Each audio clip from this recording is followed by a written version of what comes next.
எப்படி பேசுவார்கள்? எங்கோ மணிப்பூர்லயும் உத்தரப்பிரதேசத்திலையும் பீகார்லயும் என்ன பிரச்சனை என்றாலும் இங்கே ஊர்வலம் செல்லக்கூடிய காங்கிரஸ்காரர்கள் இந்த பிரச்சனைகளுக்காக நடத்திய போராட்டம் என்ன செய்ய மாட்டார்கள். ஆனால் நாங்கள் உங்கள் பிள்ளைகள் களத்தில் நின்றோம். அத்தனை மாஃபியா கும்பல்களுக்கும் எதிராக பணபலம், படைபலம், அதிகார பலம், ஆள்பலம், அயோக்கியத்தனம், திருட்டுத்தனம், மொள்ளமாரித்தனம் அத்தனையும் படித்து கற்று தேர்ந்த இந்த அரசியல் கூட்டத்திடம் எந்த பின்புலமும் இல்லாத உங்கள் வீட்டு பிள்ளைகள், எளிய பிள்ளைகள், எங்களிடம் பணம் இல்ல, கூட்டம் போடுறதுக்கு பணம் இல்ல, ஒண்ணுக்கும் பணம் இல்ல, எந்த அதிகாரம் இல்ல, நாங்கள் ஒன்றும் அவர்களை போன்ற அமைச்சர் வீட்டு பிள்ளைகள் அல்ல, சட்டமன்ற பாராளுமன்ற உறுப்பினர் வீட்டு பிள்ளைகள் அல்ல, உங்களை போன்ற சாமானிய அடித்தட்டு மக்கள். நாங்கள் தடுத்து நிறுத்தினோம், பல லாரிகளை சிறைபிடித்து அனுப்பினோம்.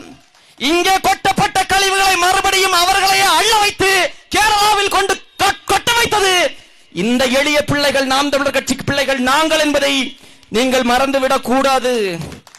நீ கிள்ளியூர் தொகுதியில் நீ வெற்றி பெற்றால் என்ன செய்வாய் என்று நீங்கள் கேட்கலாம். நீங்கள் கேட்க வேண்டும். நான் சொல்கிறேன், கிள்ளியூர் தொகுதியில் நான் வெற்றி பெறுவது உறுதி, உறுதி, 100 விழுக்காடு உறுதியோடு சொல்கிறேன். நான் வெல்வது உறுதி. வென்றதும் என்னுடைய தொகுதி வழியாக ஒரு கனிம வள கடத்தல் லாரி கேரளாவுக்கு செல்லாது, போகாது, போகாது. இதை எங்கள் தாத்தன் நேசமணி அவர்கள் மீது ஆணையிட்டு சொல்கிறேன்.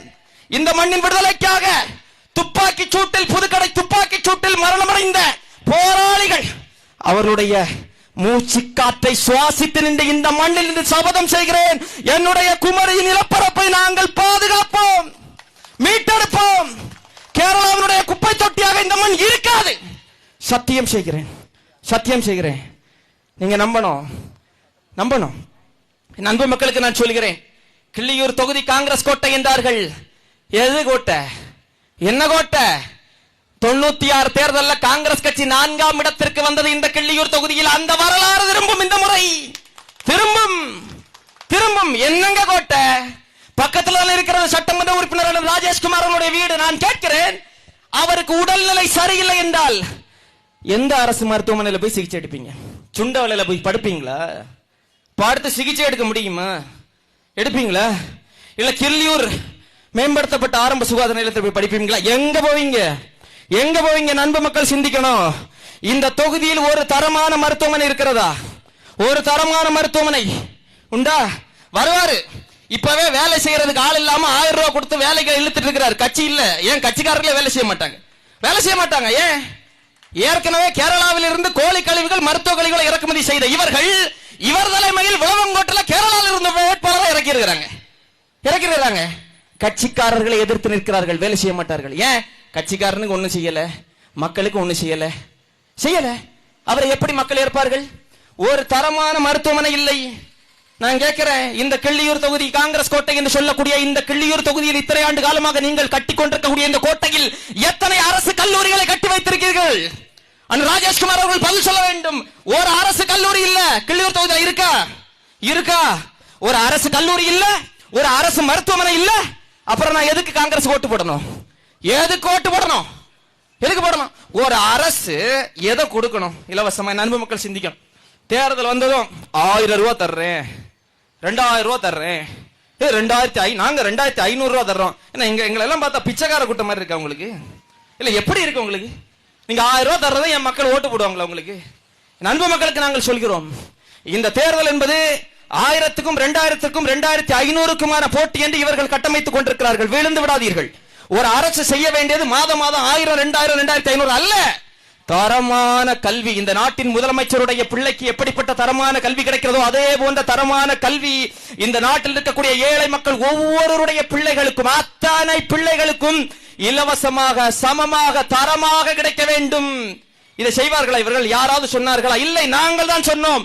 நாம் தமிழர் அரசு கட்சி நாங்கள் 2016ஆம் ஆண்டு ஒரு ஆட்சி வரைவறிக்கை வெளியிட்டோம். அப்போதே நாங்கள் சொன்னோம், நாங்கள் ஆட்சிக்கு வந்ததும் அரசு ஊழியர்களாக இருங்க, சட்டமன்ற உறுப்பினராக இருங்கள், பாராளுமன்ற உறுப்பினராக இருங்கள், அமைச்சர்களாக இருங்கள், ஏன் முதலமைச்சராக வேணாலும் இருங்க.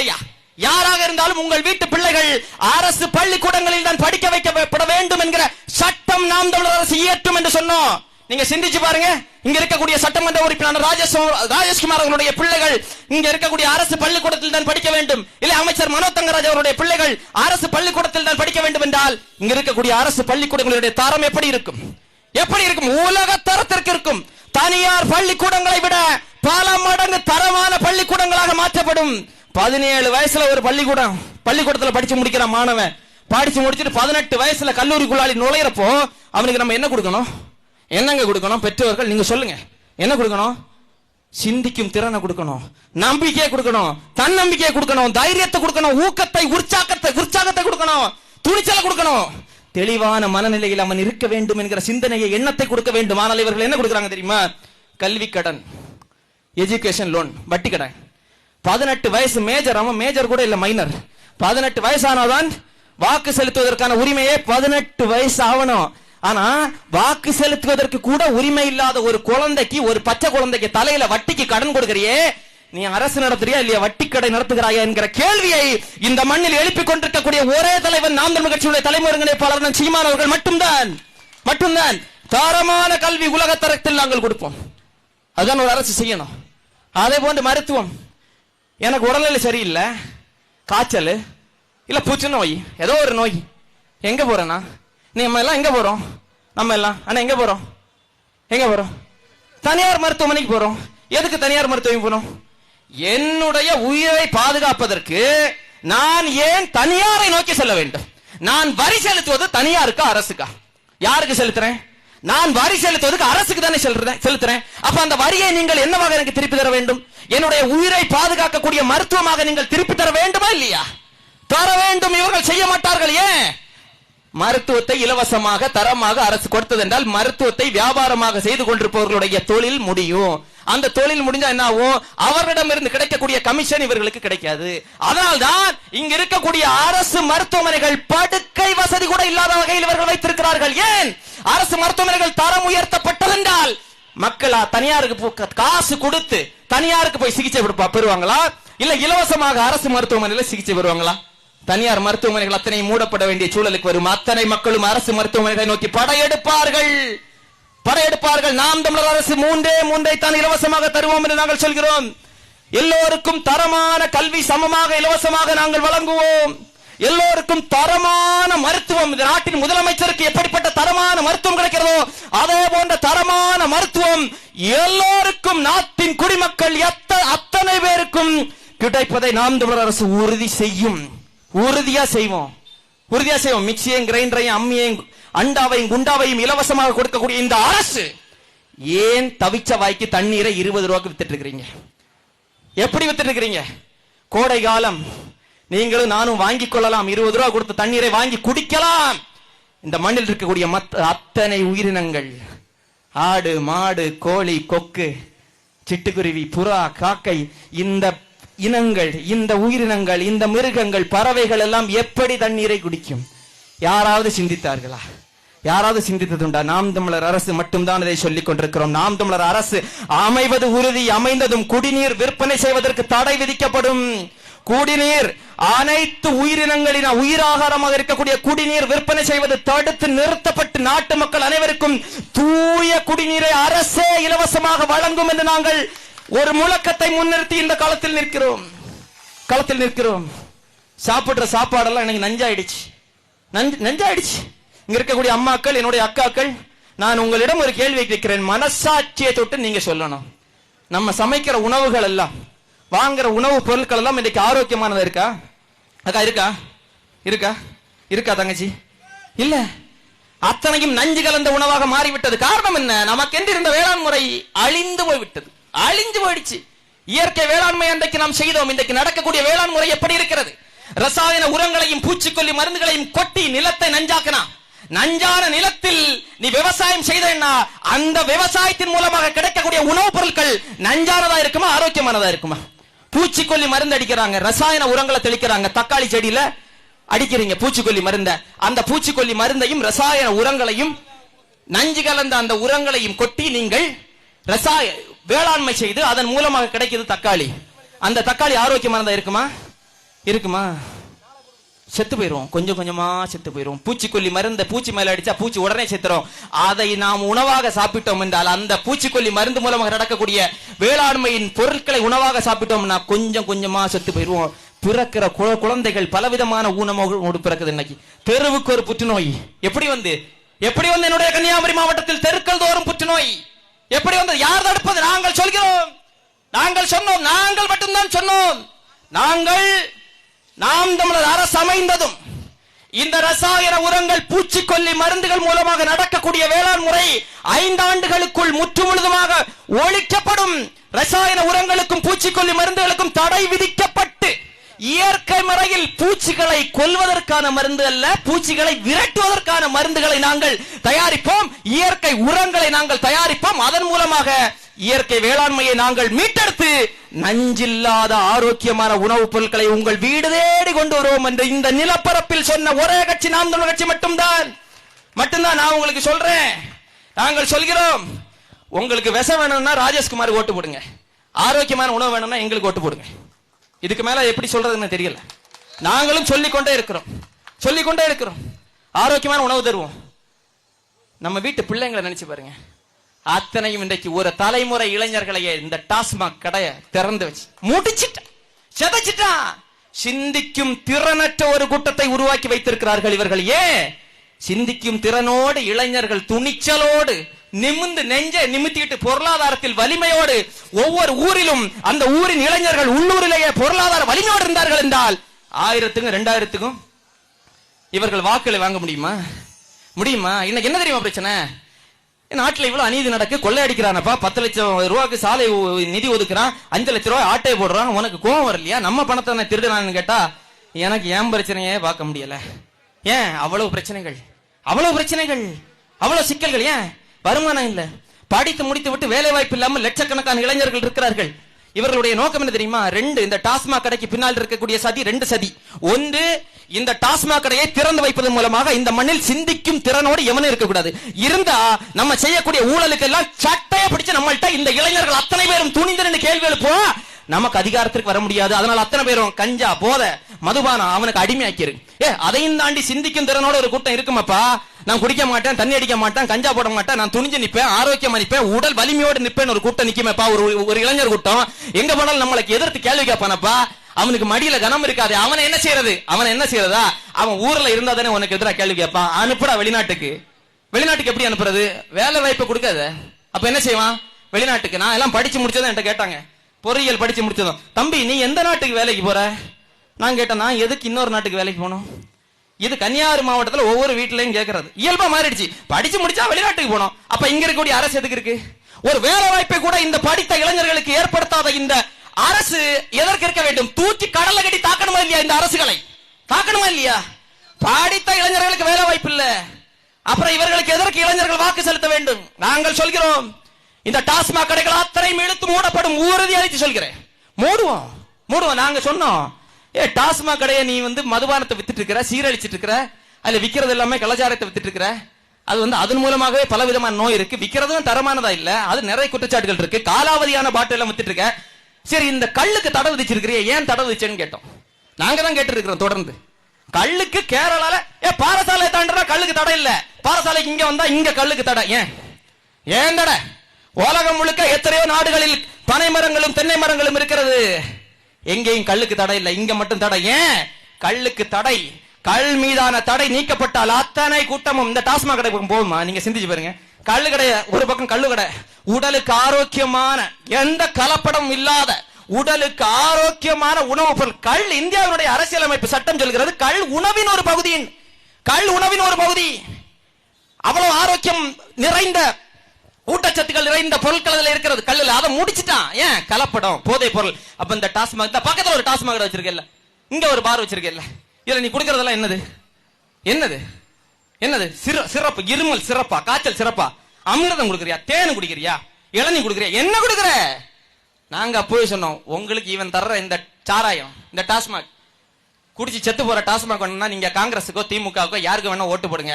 அதை மூடிக்கிட்டு ஆரோக்கியமான உணவுப் பொருளான கல் மீதான தடை நீக்கப்பட்டு கல் இந்த மண்ணில் கொண்டு வரப்பட வேண்டும் என்றால், அதன் மூலமாக பனை விவசாயிகள் தென்னை விவசாயிகளுடைய வாழ்வாதாரம் மேம்படுத்தப்பட வேண்டும் என்றால் எங்களுக்கு ஓட்டு போடுங்க. நாங்க இன்னைக்கு சொல்லல, நாங்கள் 10 ஆண்டு காலமா சொல்லிட்டு இருக்கிறோம். உங்களுக்கு என்ன வேணுங்கிறத நீங்க தான் முடிவு பண்ணணும், நீங்க தான் முடிவு செய்யணும்.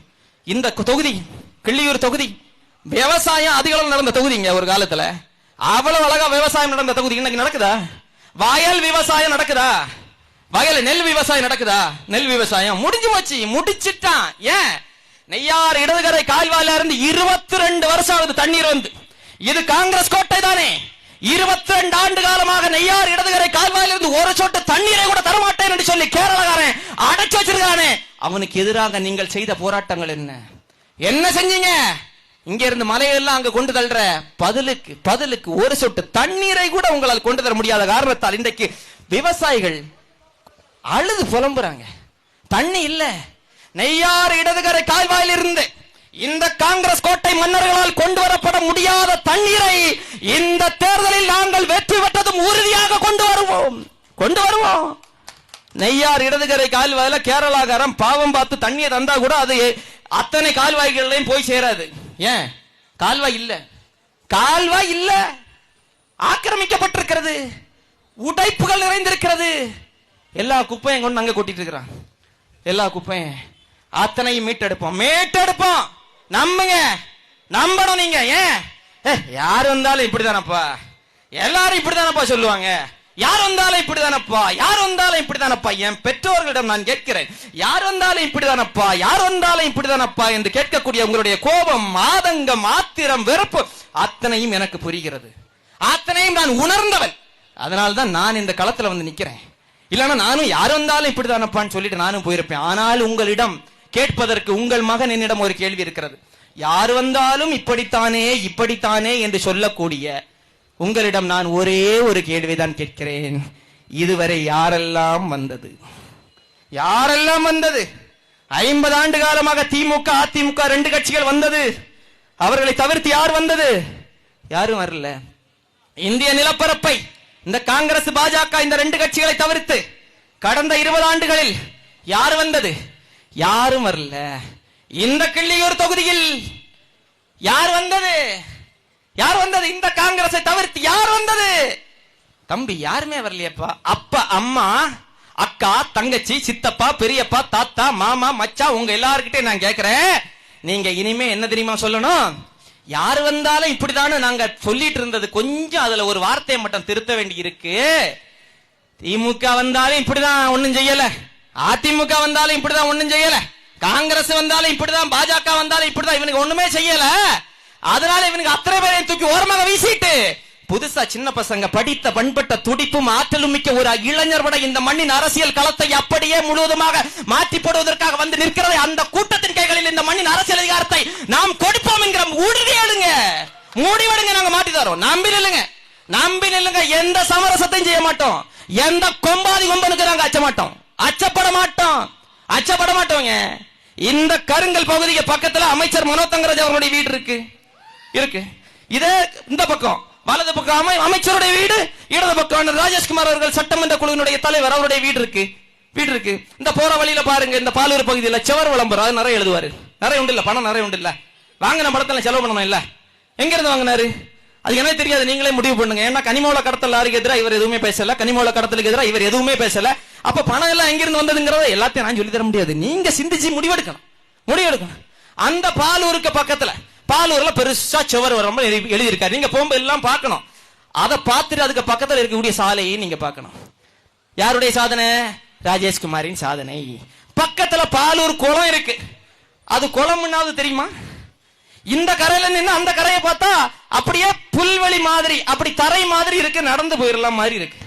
குளத்தை காணல, ஏன் மலையை காணல, அந்த பக்கம் குளத்தை காணல, இந்த பக்கம் அந்த பக்கம் கடலை காணல, ஒன்னையுமே காணல. கேட்டா காங்கிரஸ் கோட்டைன்னு சொல்லி ஏமாத்திட்டு இருந்திருக்கலாம் இத்தனை வருஷமா. இது எல்லாத்தையும் திருடிட்டான். திருட்டு கூட்டம்ங்க. நம்ம தாத்தா காமராஜருடைய காலத்துல 5000 நீர்நிலைகளுக்கு கிட்ட இருந்திருக்கு இந்த மண்ணில். நம்முடைய கன்னியாகுமரி மாவட்டத்துல பாரிய விழுங்கி இருக்கான்.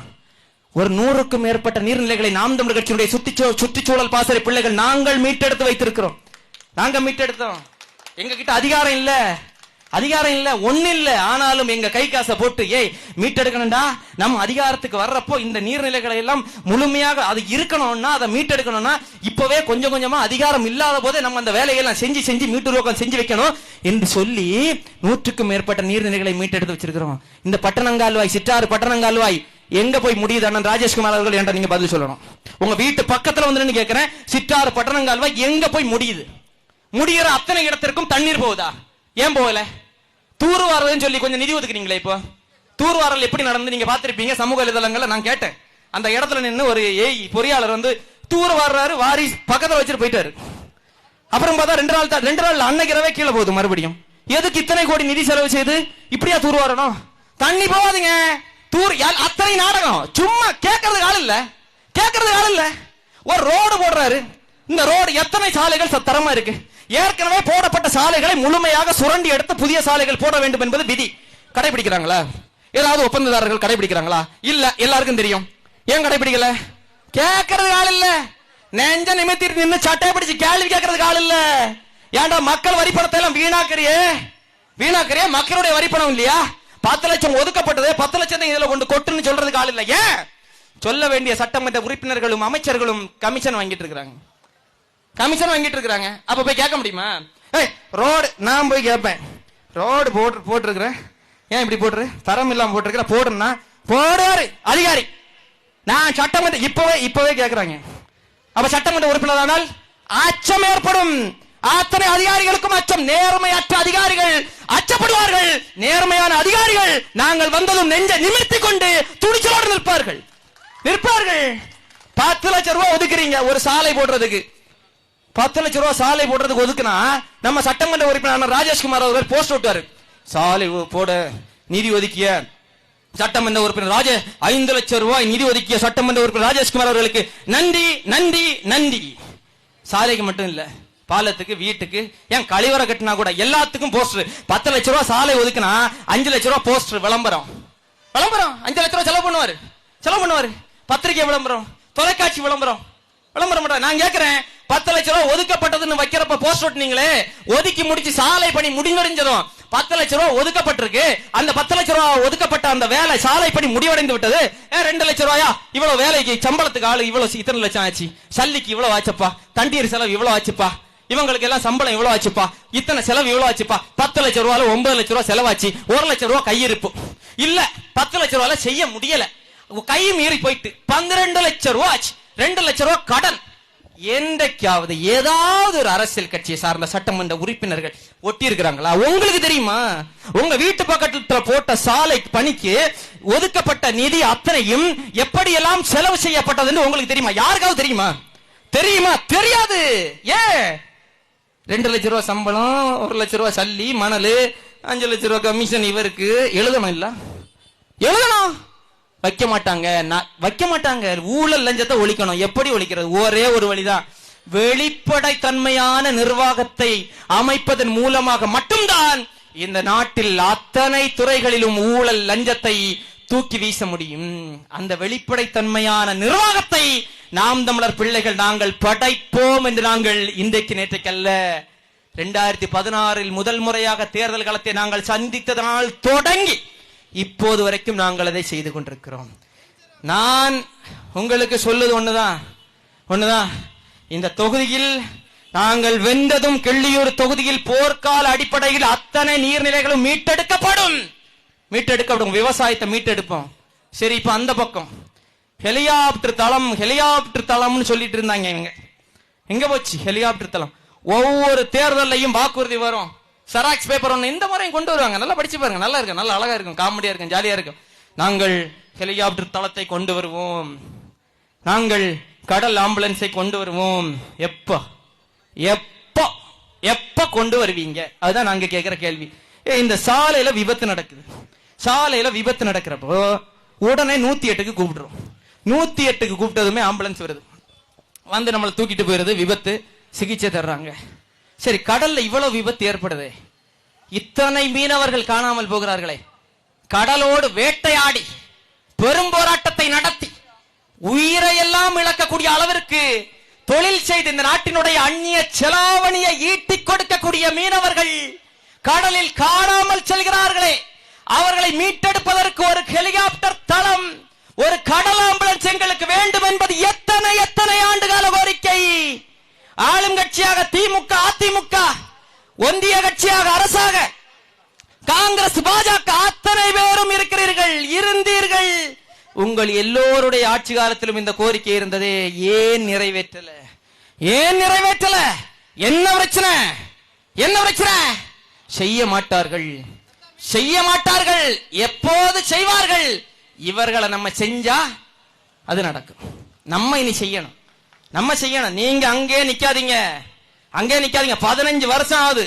எடப்பாடு வள்ளவலை சாலை அந்த பக்கத்துல போய் பாருங்க. கடல் அரிப்புல காணாம போன சாலை போடுவதற்கு 15 வருஷம் ஆகுது.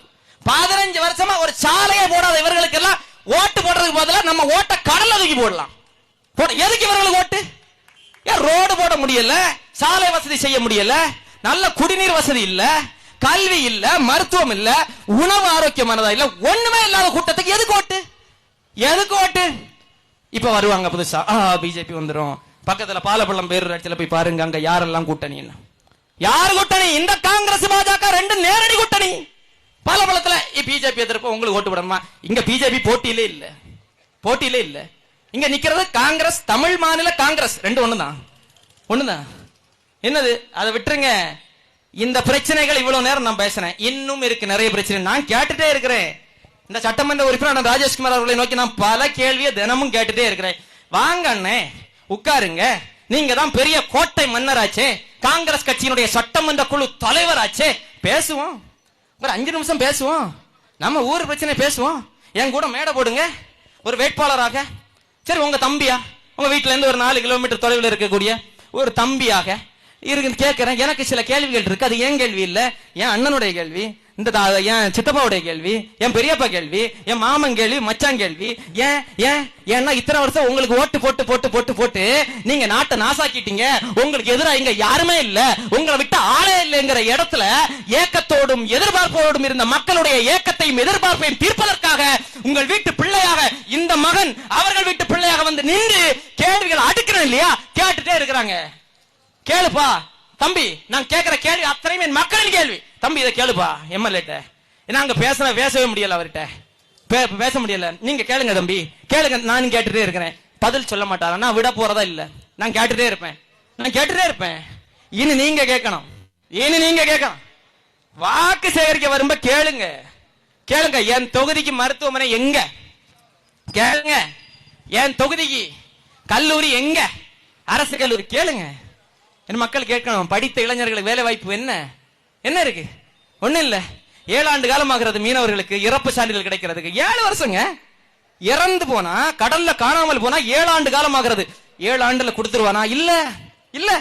அடுத்த நீதிமன்றத்துக்கு போய் வழக்கு போட்டு அதுக்கு ஆவணங்கள் எல்லாம் கொடுத்து எப்போ இறப்பு சான்றிதழ் கிடைக்கும்? எத்தனை குடும்பங்கள் இன்னமும் இறப்பு சான்றிதழ் கூட இல்லாமல் உங்களுக்கு மட்டுமே, உங்களை மட்டுமே காலாகாலத்திற்கும் வாக்கு செலுத்திக் கொண்டிருக்கிறார்கள். அவர்களுக்கு என்ன செய்ய போகிறீர்கள்? நீங்கள் என்ன செய்ய போறீங்க? ஒண்ணும் செய்யல. எண்ணற்ற சிக்கல்கள் இருக்கிறது, எல்லாவற்றையும் நாங்கள் சரி செய்வோம். நாங்கள் வெல்வது உறுதி. கருத்து கணிப்பு எல்லாம் நம்ப திணிப்பு திணிப்பு. எங்களுடைய செய்திகளை எத்தனை பத்திரிகைகள் எத்தனை ஊடகங்கள் வெளியிடுறாங்க நீங்க பாருங்க. நானும் வேட்புமனு தாக்கல் பண்ணேன். என்னுடைய வேட்புமனுவும் ஏற்கப்பட்டது.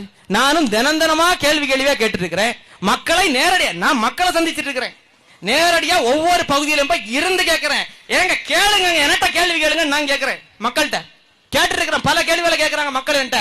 அத்தனைக்கும் பதிலோடு நான் களத்துல வீடு வீடா போய் நிக்கிறேன் மக்கள்கிட்ட. எத்தனை ஊடகங்கள் என்ன நீங்க பாத்தீங்க? எத்தனை ஊடகங்களை பாத்தீங்க? அதெல்லாம் வராது. தெரியாம தப்பி தவறி ஒரு ஊடகத்துல ஒரு வாய்ப்பு வந்து அதை நீங்க பாத்திருப்பீங்க. அந்த விவாதத்துல என்ன நடந்துங்கிற நீங்க பாத்திருப்பீங்க. அது மாதிரி கூப்பிடுங்க. நான் சொல்றேன், இங்க இருக்கக்கூடிய எந்த ஊடகம் வேண்டுமானாலும் இருக்கட்டும், நீங்க நடத்துங்க. வாங்க, கிள்ளியூர் தொகுதியில மோதும் வேட்பாளர்கள் கூப்பிடுங்க, நான் தயார். கருங்கல்லே போடுவோம். இல்ல எங்க கட்சி சார்பாவே நாங்க நடத்துறோம், நீங்க வாங்க. மற்ற கட்சியை சார்ந்த வேட்பாளர்களுக்கு நான் அழைக்கிறேன். நம்ம பேசுவோங்க, ஜாலியா பேசுவோம். சண்டை போட நான் ஜாலியா அன்பா பேசுவோம். நம்ம தொகுதியில ஏன் ரோடு போடல சொல்லுன்னு நான் கேட்கிறேன். பேசுவோம், வாங்க. பேசணும் இல்லைங்க. சட்டமன்றத்துல போய் எதுக்கு அனுப்புறோம் சட்டமன்ற உறுப்பினரை? அது பேசினா மட்டும் போதுமா? எம்எல்ஏ ஆயிடுமா? சட்டமன்றத்துல போய் என்ன பண்ணுவீங்க? பேசுவீங்களா, பாடுவீங்களா, தூங்குவீங்களா? பேசுறதுதான் சட்டமன்றம். சட்டமன்றத்தில் போய் நம்முடைய பிரச்சனைகளையும் கோரிக்கைகளையும் சரியான முறையில் அங்கே எடுத்து வைப்பதற்காகத்தான் சட்டமன்ற உறுப்பினரை 1,05,000 ரூபாய் சம்பளம் கொடுத்து அனுப்புறோம். அப்ப பேச தெரியணுமா இல்லையா? குறைந்தபட்சம் நம்முடைய பிரச்சனை என்ன என்பதை பேசவா தெரியணுமா இல்லையா? அரை மணி நேரம் நான் பேசிட்டேன். துண்டு சீட்டெல்லாம் இல்ல என்கிட்ட இல்ல. நான் 5 மணி நேரம் 6 மணி நேரம் ஒவ்வொன்றையும் நான் பேசுறதுக்கு தயார். நேரம் இல்ல. பேசுங்க, தெரியணும் இல்லைங்க. நான் படித்து பார்த்து பேச வந்த அரசியல்வாதிகள் அல்ல. நானும் சரி, நாம் தமிழர் கட்சியினரும் சரி, எங்கள் அண்ணன் சீமான் அவர்கள் எங்களை அப்படி வளர்க்கல. தம்பி நீ எழுதி தாப்பா நான் படிக்கிறேன், இல்ல அண்ணன் நீங்க எழுதிதாங்கடா நாங்க படிக்கிறோம். எங்களுக்கு ஊட்டப்பட்டிருக்கிறது, இந்த மண்ணின் உணர்வு ஊட்டப்பட்டிருக்கிறது. இந்த மண்ணின் மக்களுடைய வீரம் செறிந்த போராட்ட வரலாறு எங்களுடைய நெஞ்சிலேயே, எங்களுடைய குருதியிலேயே கலந்திருக்கிறது. எங்களுக்கு தெரியும். இந்த மண்ணின் மக்களுடைய குறை கேட்க வந்தவர்கள் அல்ல நாங்கள். அத்தனை குறைகளையும் கேட்டறிந்து அந்த குறைகளுக்கு தீர்வை கொண்டு வந்து அந்த தீர்வை நடைமுறைப்படுத்துறதில் ஏதாவது சிக்கல்கள் இருக்கிறது என்றால் அதை நடைமுறைப்படுத்துறதுல இருக்கக்கூடிய சிக்கல்கள், அந்த நடைமுறை சிக்கல்களையும் சரி செய்து தீர்வை கொடுக்க வந்தவர்கள் நாங்க. நீங்க நம்பணும், நீங்க ஏற்கணும். தொலைக்காட்சியை பார்க்காதீங்க. நீங்கள் யாருமே விரும்பி காங்கிரசுக்கு, மற்ற கட்சிகளுக்கு, காங்கிரசுக்கு, பாஜகவுக்கு, திமுகவுக்கு, அதிமுகவுக்கு, மற்ற கட்சிகளுக்கு வாக்கு செலுத்துறது இல்ல இல்ல இல்ல. நம்ப வைக்கப்படுகிறது. அதெல்லாம் வராதுப்பா. எது வராது? நாம் தமிழ்ல வராதுப்பா. யாரு வராது? ஏன் வராது? ஏன் வராது? கருத்து திணிப்பு, கருத்துருவாக்கம். இந்த மண்ணின் பிரச்சனைகளுக்காக அத்தனை பிரச்சனைகளையும் நின்று கொண்டிருக்கக்கூடிய நாங்கள் வரலண்டா வேற யாருப்பா வருவா? என்ன செய்தி சொல்ல வரீங்க நீங்க? நாங்க காசு கொடுக்கிறது இல்ல. ஊடகங்களுக்கும் பத்திரிகைகளுக்கும் யாருக்கும் நாங்கள் காசு கொடுக்கிறது இல்ல. அதனால எங்களை காட்ட மாட்டாங்க, எங்களுக்கு தேவை இல்லை. நான் நேரடியா வீடு வீடா போய் என் மக்கள்கிட்ட பேசுறேன். என் மக்களுக்கு தெரியும், இன்னைக்கு புரிதல் இருக்கிறது. நான் ஒரு உண்மையை உங்களுக்கு சொல்றேன். 2021 காலகட்டத்தில் சமூக வலைதளங்களை பயன்படுத்தக்கூடிய மக்களிடையே மட்டும்தான் எங்களுடைய கட்சி போய் சேர்ந்தது.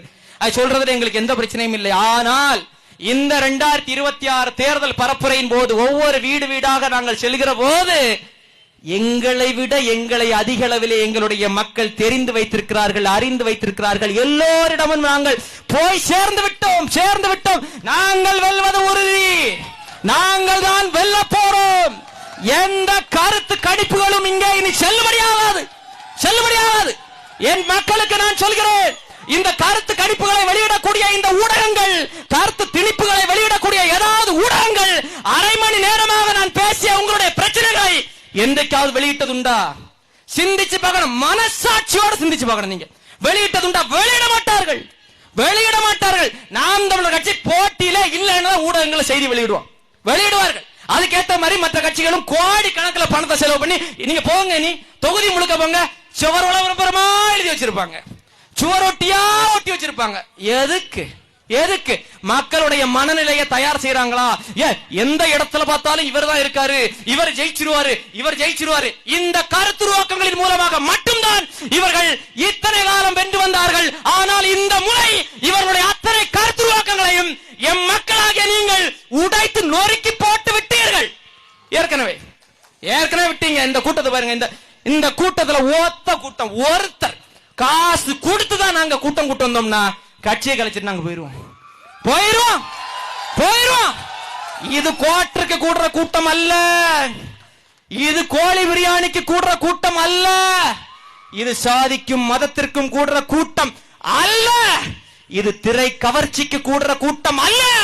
இது இந்த மண்ணின் மக்களுடைய உணர்வுகளை புரிந்து, இந்த மண்ணின் சிக்கல்களை தெளிவாக உள்வாங்கி, இந்த மண்ணில் எப்பாடுபட்டாவது ஒரு மாற்றத்தை நாங்கள் உருவாக்கிய தீர்வோம் என்கிற லட்சிய வெறி கொண்ட தன்னலம் இல்லாத ஒரு கூட்டம் தான் இந்த கூட்டம் என்பதற்கு சான்றுதான். ₹1 கொடுக்கலனால இந்த கூட்டம் கலையாது. நீங்க இனி பாப்பீங்க, தேர்தல் பரப்புரைகளில் நாங்கள் வருவோம். தொடர்ந்து மற்ற கட்சிகளும் வருவார்கள். நாங்க 100 பேரை கூட்டிட்டு வந்தாலும் 100 பேரும் ஒத்த காசு செலவு பண்ணாம கை காசை போட்டு பெட்ரோலுக்கும் அவனுடைய சொந்த காசையை போட்டு வரக்கூடிய கூட்டம். ஆனால் மற்ற கட்சிகள் நீ 1000 பேரை கொண்டு வந்தாலும் 2000 பேரை கொண்டு வந்தாலும் தலைக்கு 1000 இல்லாம ஒருத்தனும் வரமாட்டான். இது உங்களுக்கும் தெரியும். இது உங்களுக்கும் தெரியும், இது எனக்கும் தெரியும், எனக்கும் தெரியும். ஆனா ஆனா இது நாள் வரை நீ வராது. இங்க பாருங்க, நாம் எல்லோருமே மனசாட்சி உள்ளவர்கள். மனச்சான்றோடு நம்ம வாக்கு செலுத்தணும்.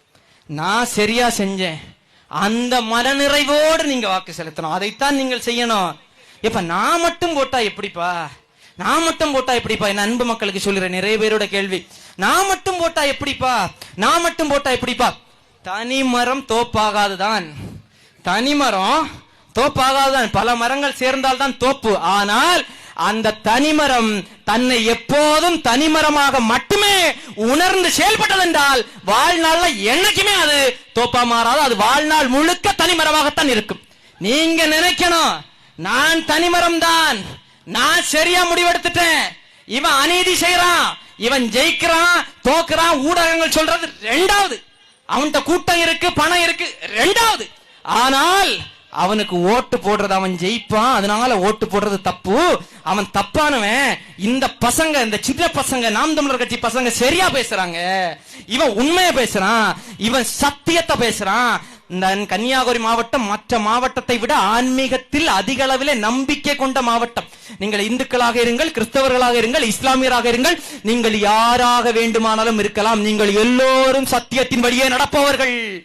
கன்னியாகுமரி மாவட்ட மக்கள் சத்தியத்தின் வழி நடக்கக்கூடிய மக்கள். அதுதான் இங்க ஒரு பிரச்சனை, ஒரே பிரச்சனை. அந்த சத்தியத்தை இவன் அரசியல் ஆதாயத்திற்காக தவறாக பயன்படுத்துகிறார். இந்த முறை முடிவெடுங்க, முடிவெடுங்க. எந்த மதமும் டாஸ்மாக் மதுபானத்தை ஊத்தி கொடுத்து பிள்ளைகள் எல்லாம் சீரழிங்கன்னு எந்த மதமும் சொல்லல.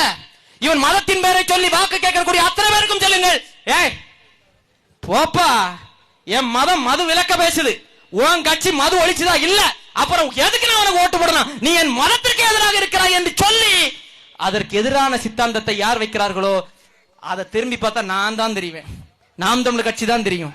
ஆனா சீமான் அவர்கள் மட்டும் தான் தெரியும், நாங்கள் மட்டும் தான் தெரிவோம். சத்தியத்தின் பக்கம் நில்லுங்க, அநீதிக்கு துணை போகாதீங்க, துணை போகாதீங்க. நீங்க சிஎஸ்ஐயா இருங்க, ஆர்சியா இருங்க, பெந்தேகோஸ்தா இருங்க, ஐயாவளியா இருங்க, முருக பக்தர்களா இருங்க, சொடலை மாடான வழிபடுங்க, பத்திரகாளி அம்மனை வழிபடுங்க, நபிகள் நாயகத்தை வழிபடுங்க, யாரை வேண்டுமானாலும் வழிபடுங்கள். ஆனால் நான் அநீதிக்கு துணை போக மாட்டேன். இந்த தம்பி இவ்வளவு நேரம் பேசினதெல்லாம் சரிதான், சரியாதான்ப்பா பேசுறா, இந்த புள்ள சரியாதான் பேசுது, இதெல்லாம் யாருமே பேசினது இல்லையே, மத்தவங்க எல்லாம் வந்தா அவன் வந்துருவான் அப்படி நம்மள பூச்சாண்டி காட்டி இவன் ஓட்டுவாங்கன்னா, இந்த பக்கம் இவனை பார்த்தா இவன் வந்துருவான் அப்படின்னு இவன் பூச்சாண்டி காட்டி இவன் இந்த பக்கம் நம்மளை திருப்பி ஓட்டுவாங்கன்னா. ஆனா இந்த பையன் சொல்றது வித்தியாசமா இருக்கே, இவன் நம்மள மதத்தின் அடிப்படையிலேயோ சாதியின் அடிப்படையிலேயோ பிரிக்கலையே, இவன் நம்மள திசை திருப்பலையே, உண்மையிலேயே எது பேசணுமோ அதை பேசுறான், அதை சரி செய்யறான். அப்ப இது சரிதானே? யோசிங்க. உங்கள் எல்லோருக்கும், மனச்சான்றோடு சிந்திக்கக்கூடிய எல்லோருக்கும் நான் பேசுவது சரி என்றுதான் உங்களுக்கு படும். நான் பேசியது சரி என்று பட்டால் சரியானதின் பக்கம் நில்லுங்கள். அதைத்தான் அத்தனை அத்தனை அத்தனை சமயங்களும் அத்தனை மதங்களும் அதைத்தான் சொல்கிறது, சரியானதின் பக்கம் நில்லுங்கள் என்று சொல்கிறது. நாங்கள் சரியானவர்கள், நாங்கள் சத்தியத்தை பேசுகிறோம், சத்தியத்தின் வழியே நாங்கள் நிற்கிறோம். எங்களை நம்புங்கள், எங்களை நம்பி எங்கள் பிள்ளைகளுக்கு சத்தியத்தோடு நீங்கள் நில்லுங்கள், நில்லுங்கள், நில்லுங்கள். எனவே அன்பு மக்கள், நீங்கள் சிந்திக்கணும். மாற்றம் வேண்டும் என்பதுதான் எல்லோருடைய நோக்கம், எல்லோருடைய எதிர்பார்ப்பு, எல்லோருடைய இலக்கு. அந்த மாற்றத்திற்காக வந்த பிள்ளைகள் தான் நாங்கள் என்பதை என் அன்பு மக்கள் மனதில் வைத்துவிட்டு நீங்கள் சிந்தித்து இந்த முறை வருகிற தேர்தலில் விவசாய சின்னத்தில் உங்கள் வீட்டு பிள்ளையாகி எனக்கு வாக்கு செலுத்துங்கள் என்று கேட்டு விடைபெறுகிறேன். நன்றி, வணக்கம்.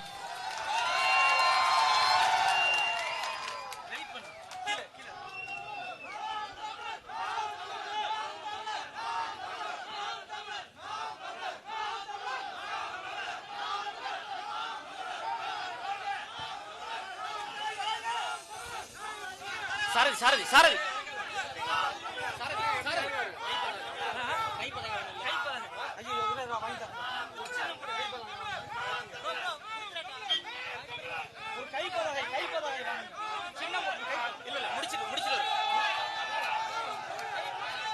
கீழே இறங்க, நீ கீழே இறங்க.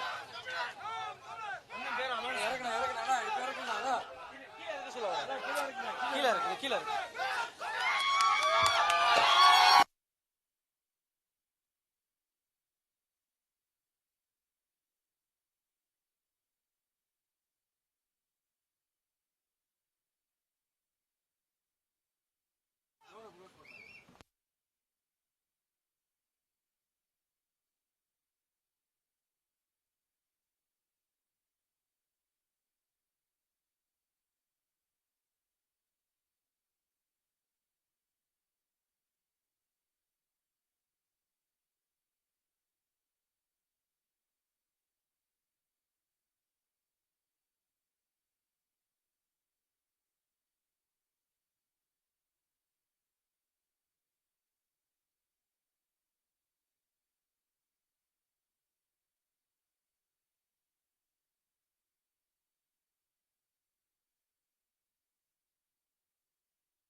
நாம் தமிழர் கட்சியின் தலைமை ஒருங்கிணைப்பாளர் சீமான் அவர்கள் இப்போது உங்கள் முன்னால்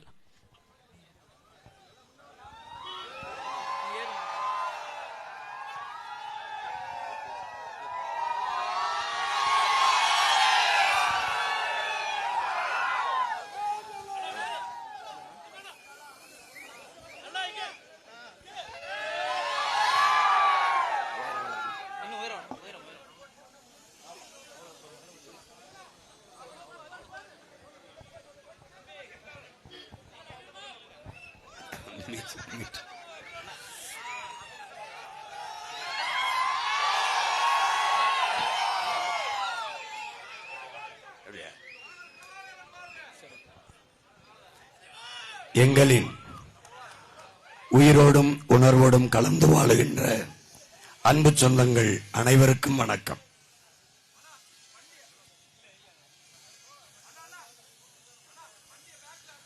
நாம் நம்முடைய இனத்தின் பெருமைமிக்க முன்னவர்கள், போற்றுதற்குரிய பெருமக்கள்,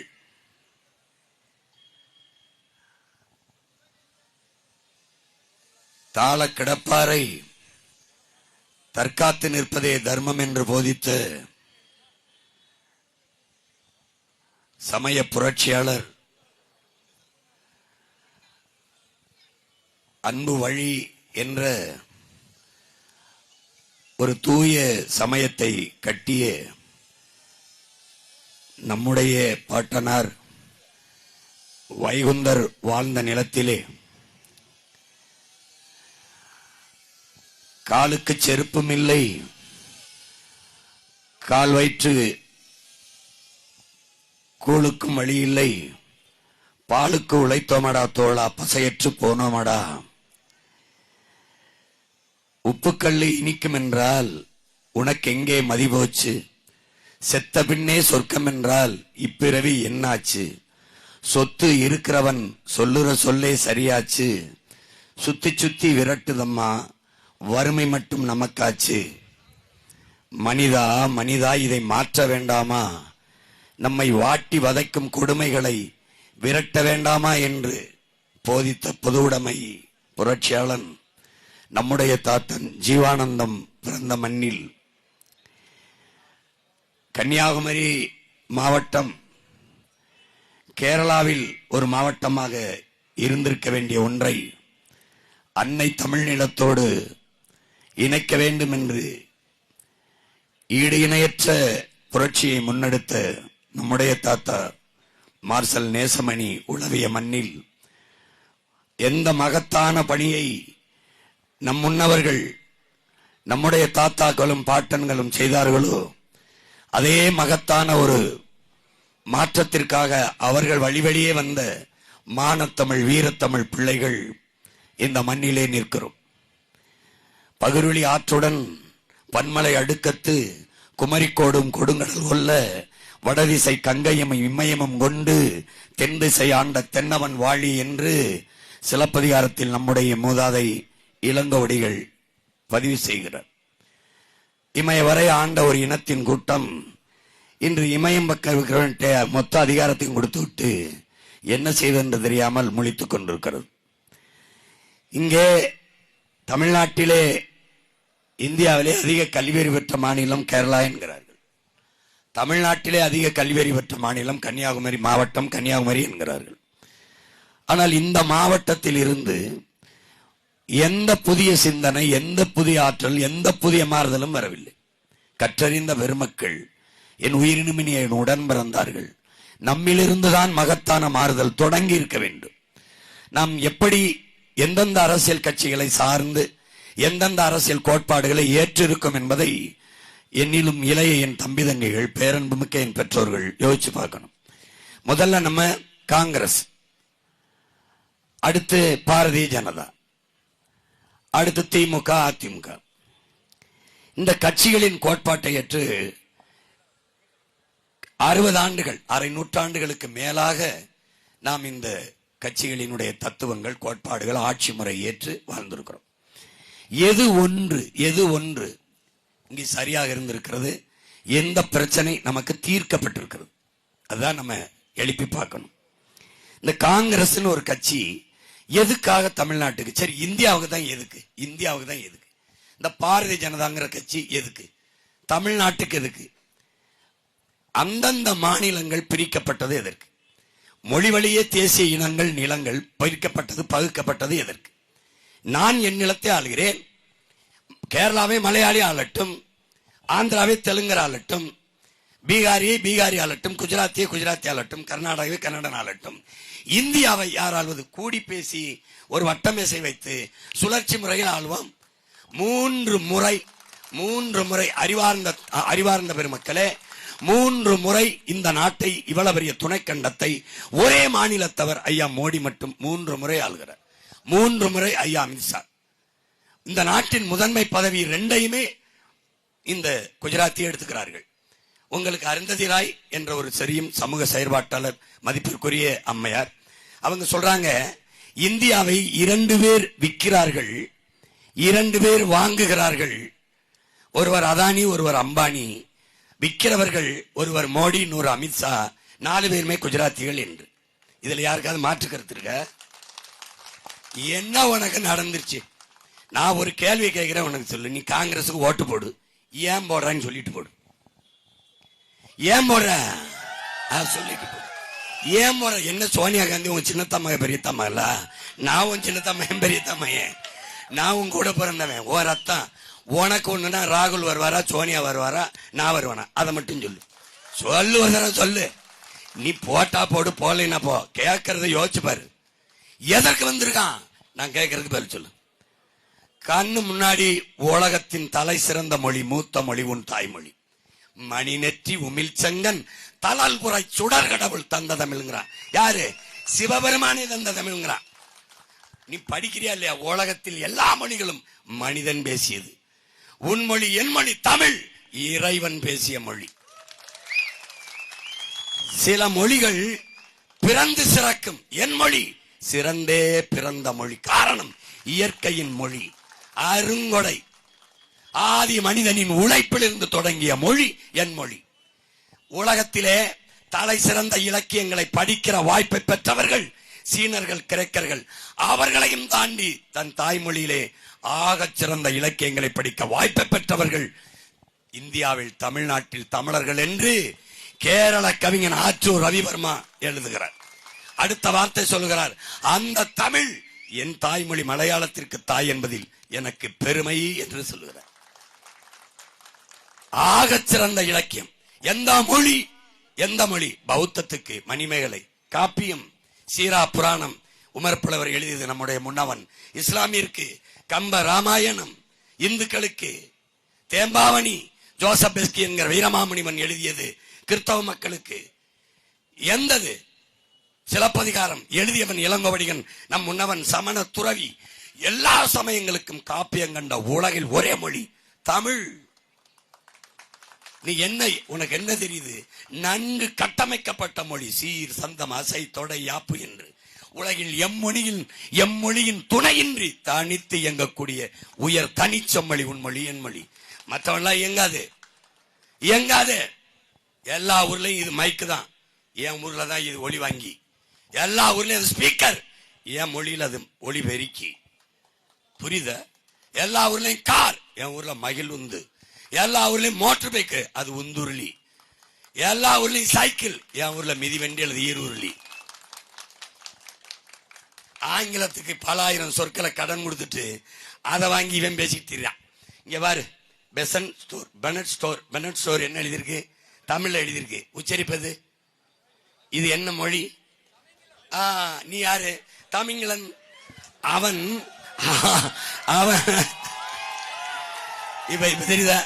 இப்ப தெரியுதா ஏன் கத்துறேன்னு? செத்து போச்சடா உன் மொழி இனமும், செத்த இனத்தின் பிள்ளைகளடா நாம். கொன்னது யார்? நம்ம தான்டா.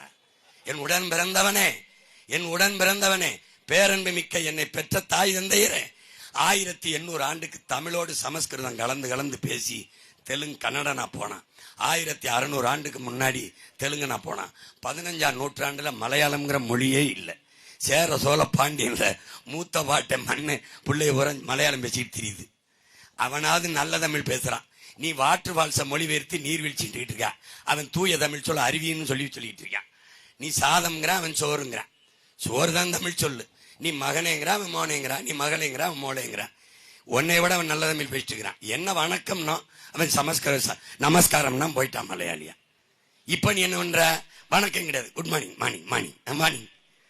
பெத்த அப்பன்னு சொல்லாத அருகதை எட்டு போற டேடி பாதப்படுது. இதை வச்சுக்கிட்டு செத்து போச்சடா உன் மொழி. ஏன்னா தொல்காப்பியம் பிறந்த மண்ணில் அதுக்கு பொழிப்புற பணமுறனார் பிறந்த ஊர்ல, இளம்புறனார் பிறந்த ஊர்ல இருந்துகிட்டு என்னவோ ஒரு கொடுமை. நமக்கு இருக்கிற சிக்கல் உன் மொழி சிதைந்து அழிந்து போனது.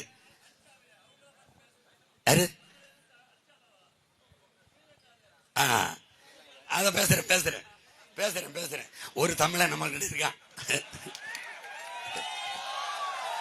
இங்க பாரு, உன் மொழி சிதைந்து அழிந்து போனது. அதை பத்தி காங்கிரஸ், பாரதிய ஜனதா இல்ல திமுக, அதிமுக கவலைப்படும் சொல்லு. நான் என் தம்பி இப்படியே வீட்டுக்கு போயிரு. எனக்கு ஓட்டு போடாத, இப்படியே போயிரு. பத்திரிகையாளர் கூப்பிட்டு போட்டியிலிருந்து நான் விளைக்கிறேங்க அப்படி ஒண்ணுக்கு சொல்றான். டேய், நான் ஒண்ணு கேட்கிறேன், ஒன்னா உடன் பிறந்தவன் கேட்கிறேன். கச்சத்தீவை எடுத்து கொடுத்தவன் யாரு? கொடுத்த ஆள் யாரு? இந்திரா காந்தி. கொடுக்கும் போது இருந்தவன் யாரு? கருணாநிதி. இவன் 2 பேரும் கூடி சேர்ந்து வந்துகிட்டு ஏண்டா கொன்னவன் கூட நின்றவன் இவனுக்கு ஓட்டு போட்டு. நான் ஒண்ணு கேட்கிறேன், மானம்னு ஒண்ணு நமக்கு இருந்துச்சா இல்லையா? இருந்துச்சா இல்லையா? இங்க பாரு, ஒண்ணு கவனி. 13 தலைமுறைக்கு ஒரு தடவை மரபணு மாறிடும்ன்றான். அந்த மரபணுவை புதுப்பிக்கிற ஒரே ஒரு மருந்து வரலாறு தான் ஒவ்வொரு தேசினத்தையும் உயிர்ப்போட வைத்திருக்கின்றான். உன் வரலாறு என்னடா? நீ எப்பேற்பட்ட பரம்பரையில் வந்தவன்டா? கொடுத்து கொடுத்து வாழ்ந்த நீ 5க்கும் பரிசுக்கும் அரிசிக்கும் வேட்டிக்கும் கையேந்திர இலவசத்துக்கு ஏங்கி நிக்கிற நிலைமையில ஒண்ணு நிறுத்திட்டான். இதுக்காவது இந்த பயில ஒழிக்க வேணாமா சொல்லு? எதுக்கு காங்கிரஸ் கச்சத்தீவு எடுத்து கொடுத்து இதுவரை கச்சத்தீவு நமக்குனா கடல் தூரம் அதிகம், கச்சத்தீவு சிங்களனுக்குனா அவனுக்கு கடல் தூரம் அதிகம். எல்லை தாண்டி வந்தான்னு மீனவனை 840 பேருக்கு மேல சுட்டு கொண்டிருக்கான். பல 100 பேர் இன்னைக்கு சிறை பிடிச்சு போடுறான். உனக்கு நீ பாத்தியாலேன்னு தெரியாது. 12 பேரை ஒரே சங்கிலியில விளங்கிட்டு கொண்டு போய் அடைச்சான். பார்த்த எந்த மானத்தமிழனும் தூங்கி இருக்க முடியாது. நம்ம மீனவர்களை பிடிச்சு மொட்டை அடிச்சான். என்ன நான் கூட சொன்னேன், அவன் சிறைச்சது என் தலைமையில எனக்கு ஒன்னும் அவமானம் இல்ல, இந்த நாட்டை ஆள்ற தலைவிங்களுக்கு தான் அவமானம். சொந்த நாட்டு மக்களை பிடிச்சா அவன் முடிய சிறைக்கிறான்னா எனக்கு ஒன்னும் அவமானம் இல்லடா, உனக்குத்தான். ஒரு கேள்வியை நான் கேட்கிறேன். பாரதிய ஜனதா ஆட்சி, காங்கிரஸ் ஆட்சி, உலகத்தின் வலிமை மிக்க கடற்படை ராணுவம், 6வது வலிமை மிக்க ராணுவம் இந்தியாவோடது. குஜராத் மீனவனை பாகிஸ்தான் ராணுவம் கைது பண்ணிட்டு போகுது. விரட்டி போய் தடுத்து அந்த மீனவனை மீட்டு கொண்டு வருது இந்திய ராணுவம். இதுவரை 840 மீனவனை சுட்டுக் கொண்டிருக்கு. பல மீனவனை கைது செஞ்சு சிறைப்படுத்தி இருக்கு. தன் நாட்டு மீனவனை சுடும் போது அல்லது சிறைப்படுத்தும் போது தடுத்து காத்து மீட்டது இந்திய ராணுவம் என்று ஒரு செய்தியை சொல்லு. எல்லை தாண்டி வர்றான். கேரள மீனவன் எல்லை தாண்டி போறானா இல்லையா? போறான். ஏன் கைது செய்யல? ஏன் சுடல? ஏன்னா அங்க நல்ல ஆத்தாளுக்கும் அப்பனுக்கும் பிறந்தவன் அந்த நாட்டை ஆள்றான்டா. அங்க மான மலையாளி அந்த மண்ணை ஆள்றான். தொட்டா கொன்றுவான். கொன்னா உனக்கு தெரியுமா தெரியாது? அமெரிக்காவோட கடற்படை வந்துச்சு. நம்ம ஆளு கேரள மீனவர் 2 பேர் மீன் பிடிச்சிருந்தான். தூரத்தில் சந்தேகப்பட்டு சுட்டு விட்டான். என்ன பண்ணிட்டாரு தெரியுமா? நம்ம ஆளு 2 பேரையும் பிடிச்சி கைது பண்ணி உள்ள வச்சு 2 கோடி தண்டை வாங்கி ஒவ்வொரு மீனவ வீட்டுக்கு ஒவ்வொரு கோடியை கொடுத்துட்டாப்ல. நம்ம ஆளுக்கு நெத்தியில் வைக்க ஒத்த ரூபா பொட்டு காசு கொடுத்துருக்கானடா. கொடுத்துட்டு வழக்கப்பட்டு உள்ள வச்சுட்டாப்ல. இந்திய பாராளுமன்றம் பேசுது. எங்க? இத்தாலி கடற்படாது, சோனியா காந்தி ஊரு. அந்த இத்தாலி நாடு நம்ம நாட்டு ராணுவ நாட்டுக்கு வேண்டுதல் வைக்குது. என்னன்னா, எங்க ஊர்ல தேர்தல் நடக்குது, அவங்க ஓட்டு போட வரணும், தயவு செய்து அனுப்பி வைங்கன்னு. அப்புறம் ஒரு தீர்மானம் போட்டு அனுப்புனாங்க, அனுப்பி வச்சாங்க. திருப்பி அந்த ஓட்டு போட்டு இங்க வரலைன்னா பெரிய பின்விளைவுகளை சந்திக்க நேரிடும்னு மன்மோகன் சிங் எச்சரிச்சாரு. அப்போ ஒரு திணியுண்டு நாடு உனகிட்ட பண உதவி, ராணுவ உதவி, பயிற்சி எல்லாம் வாங்கிக்கிற ஒரு நாடு, ஒரு இலங்கை, ஒரு நாட்டு மீனவனை சுட்டா தொலைச்சு போறான்னு சொல்ல முடியாதா? அவன் மீது வர்த்தக ஒப்பந்தம், பொருளாதார ஒப்பந்தம், தொழில் ஒப்பந்தத்தை தடை செய்ய முடியாதா? துண்டிக்க முடியாதா? ஏன் சாவவன் தமிழன் சைத்து கொள்வான். நான் இன்னைக்கு சொல்றேன்டா, பிரபாகரன் மகனா சொல்றேன்டா, என்னைய முதலமைச்சர் நாற்காலியில நீ உட்கார வை, ஒரு மீனவன் அவன் தொட்டுட்டான்னு வச்சுக்கடா, ஏய் என்ன சீமான் சொன்னா இந்த தொட்டுட்டான்னு காலையில கையெழுத்த போட்டு பதவி விளையிட்டு வீட்டுக்கு போயிருந்தா தொட சொல்றா பார்ப்போம். அவனுக்கு தெரியும்டா, நல்ல ஆத்தாளுக்கு அப்பனுக்கு பிறந்தவன், மான தமிழன், பிரபாகரன் என்ற பெருமரவனின் மகன் முதலமைச்சர் நாற்காலியில் உட்கார்ந்துருக்கான். தொட்டா தூக்கம் தெரியும். விளங்குத விளங்குத மீனவர்களை வச்சே நெய்தல் படகட்டுவேன். உடல் தகுதி, கல்வி தகுதி பார்க்க மாட்டேன். ரெண்டே தான், நீஞ்ச தெரிஞ்சிருக்கணும், படகோட தெரிஞ்சிருக்கணும், நான் கொடுக்குற ஆயுதத்தை வச்சு சுட தெரியணும். பயிற்சி கொடுத்து ஏத்திடுவேன் படகு. அவன் வந்தான்னு தூக்குடா, இன்டர்நேஷனல் இஷ்யூ ஆக்கடா. ஏய் எங்களுக்கு ஒரு மரபு தான், சாகிறதுன்னு ஆயிடுச்சு சண்டைட்டு சாவோம், சரணிஞ்சு சாகக்கூடாது. என்ன எங்க அப்பா என் கூட இருக்க தம்பிகளுக்கு தெரியும், சமைக்கிறதுக்கு கூரையில் ஒரு வீடு கட்டிட்டோம். போயிட்டு கிளம்பும்போது அப்பா உன்னை பார்க்கணுறாரியா, வாயா வாயா அம்மா கூப்பிடுது. போய் என்னங்க பாருங்க, உட்காரியா. ஐயா எதிரி கூட்டிட்டான், இப்ப இல்ல 10 வருஷத்துக்கு முன்னாடி எதிரி கூட்டிட்டான். ஐயா கொஞ்சம் எச்சரிக்கையா இருக்கணும், அப்படியே அகத்து மகத்தா நமக்கு ஒரு உயிர் போற நிலைமை வந்ததுன்னா ஐயா பொசுக்குன்னு போயிடக்கூடாது. ஐயா அதுல 4 பேரை நம்ம வெட்டி கொண்டுட்டாயா சாகணும். எப்படி இவன் கூட இருந்தவனா 2 நிமிஷம் என்னோட பேசவே இல்லை. இப்படி ஒரு அப்பே, இப்படி ஒரு மயன். அதனால எங்க பரம்பரை மண்டிட்டு வாழ்வதற்கு மானத்தோட மாண்டு போகலாம், சரணடைஞ்சு வாழ்வதற்கு சண்டையிட்டு செத்து போகலாம். ஏன்னா உயிரினும் மேலானது எங்க உரிமை. சீமான் செத்தா அவனுக்கு, அவன் குடும்பத்துக்கு, என் உரிமை செத்தா என் ஒட்டுமொத்த இனத்துக்கும் பாதிப்பு. புரிஞ்சிருச்சா? நீ ஒண்ணு பாரு, இப்ப மீனவர் கதை இது. இப்ப இந்த கன்னியாகுமரியில வச்சுக்க, இந்த மீன்பிடி நம்ம படகு போயிட்டு திரும்புற இடத்துல 3 கிலோமீட்டர் அளவுக்கு தூரம் விடணும். ஆனா அவன் 300 மீட்டருக்கு இந்த தூண்டி மேல் கல்லை போட்டு நான் போய் சுத்தி பார்த்தேன். இது ஐயா ஸ்டாலின் அரசு நிறைவேற்றுச்சா, இல்ல ஐயா தளவாய் சுந்தரம் நிறைவேற்றினாரா, இல்ல இங்க இருந்த ஐயா மனோ தங்கராஜ் பால்வளத்துறை அமைச்சர், பால் இவங்கிற மாதிரி ஒரு பைத்தியக்கார கூட்டத்தை நீ பார்க்க முடியாது. பால்வளத்துறை அமைச்சர் இருப்பாரு, பால் இருக்கும், வளம் எங்கன்னா தெரியாது. கால்நடை துறை அமைச்சர் இருப்பாரு, கால்நடை வேரிஸ் கால்நடை சரி, ஐ டோன்ட் நோ. டே இவங்க விசித்திரமானவங்கடா. கடல்ல மீன் வளத்தை பெருக்கிறதுக்கு டப்பா இருக்குல்ல சட்டி, அதுல மீனை கொண்டு கடல்ல விட்டவங்கடா. டேய் இந்த மாதிரி ரொம்ப அறிவாளி நம்ம கூட பிறந்த ஆட்சியில் இருக்கிறவங்க ரொம்ப அறிவாளி. எது ஒன்றுக்கு இவர்கள் நிற்பார்கள். இந்த நிலத்தில் இருக்கிற, தமிழர் நிலத்தில் இருக்கிற, நம் தாயின் மடியில் இருக்கிற நச்சு ஆலைகளை எல்லாம் நட்டது எவன்? எல்லாம் காங்கிரஸ். கூட இருந்தவன் எவன்? இந்த திமுக மாறி மாறி இவங்கதான் 50 ஆண்டுகள். எது ஒன்று நடந்திருக்கு சொல்லு, எது ஒன்று? உன்னுடைய கல்வி மாநில உரிமை, மாநில உரிமை. கல்வியை பொதுப்பட்டியலுக்கு எடுத்துட்டு போனது யாரு? இந்திரா காந்தி. எடுத்துட்டு போவது இருந்தது யாரு? ஐயா கருணாநிதி. 18 ஆண்டுகள் தொடர்ச்சியா மத்திய அமைச்சரவையில் இருந்தது யாரு? திமுக. இப்போ கல்வியை மாநில பட்டியலுக்கு கொண்டு வர போராடுவோம். அப்ப என்ன பண்ணி பல்லாங்குழி அடிச்சு விளையாடிட்டு இருந்தீல, எடுத்துட்டு போகும்போது கல்வி மாநில உரிமை எடுத்துட்டு போக கூடாது. ஜெர்மன், கனடா, அமெரிக்கா எல்லா நாடுகளிலும் கல்வியில் முதலிடத்தில் இருக்க நாடுகளில் எல்லாம் கல்வி அந்தந்த மாநில உரிமைக்கு கொடுக்கப்பட்டிருக்குது. அவன் பாடத்திட்டத்தை வகுத்துக்கலாம், அவன் வரலாறு, அவன் மொழி, அவன் கலை இலக்கியம், அவனே தேர்வு வச்சுக்கலாம், அவனே மதிப்பெண் போட்டுக்கலாம் அப்படின்னு. அது மாநில உரிமை. அது எடுத்துட்டு போயிட்டு ஒரு கல்விக் கொள்கை, ஒரு ரேஷன் கார்டு, ஒரு வரி எல்லாம். ஆனா ஒரே தண்ணி வராது. காவிரி தண்ணி கன்னடா இருக்கு, முல்லை பேரியாற்று தண்ணி கேரளா மலையாளிகளுக்கு, என் வளம் எல்லா பயிலுக்கும். எப்படி? அணுவுல வெடிச்சா சாகிறது நானு, மின்சாரம் எல்லா பயிலுக்கும். இது ஒரு கூட்டம். எதற்காக உனக்கு காங்கிரஸ்? எதுக்கு நின்றுக்கு சொல்லு. காவிரி நதி நீர்ல 450 டிஎம்சி தண்ணி வந்துட்டு இருந்துச்சு. 500 டிஎம்சி வேணும்னு வழக்கு போட்ட பெருந்தகை ஐயா கருணாநிதி அவர்கள். அப்ப பிரதமர் அம்மையார் இந்திரா காந்தி. கர்நாடகாவில் ஆளுகிற உயரத்தில் இருக்கு, இங்க துணை சக்தியா இருக்கு. அங்க ஆளுகிற உயரத்தில் இருந்த அந்த கட்சியை விட்டுறக்கூடாதுன்ட்டு கன்னட மக்களின் உணர்வுக்கு மதிப்பளிச்சு வழக்கை திரும்ப பெறுங்கன்னு ஐயா கருணாநிதி சொன்னவன ஆட்சியை கலைச்சி விட்டுருமோன்னு பயந்துக்கிட்டு திரும்ப பெற்றுட்டாப்ல. அதுக்கப்புறம் அந்த பிரச்சனை பேசி தீக்கிற பிரச்சனையா மாறி இப்ப 150 டிஎம்சிக்கு அல்லாடிட்டு இருக்கோம். காவிரி நதிநீர் உரிமையை பறிச்சதவன், பறி கொடுத்ததுவன், 2 பேரும் பள்ளியிலச்சு வந்து வீட்டு வாசல ஓட்டு கேட்கறது அவன். நீ ஓட்டை போட்டு எங்களை ரோட்ல போடுறது நீ. இந்த கொடுமைய உலகத்துல எது ஒன்றுக்கு உனக்கு நிப்பான்னு சொல்லு.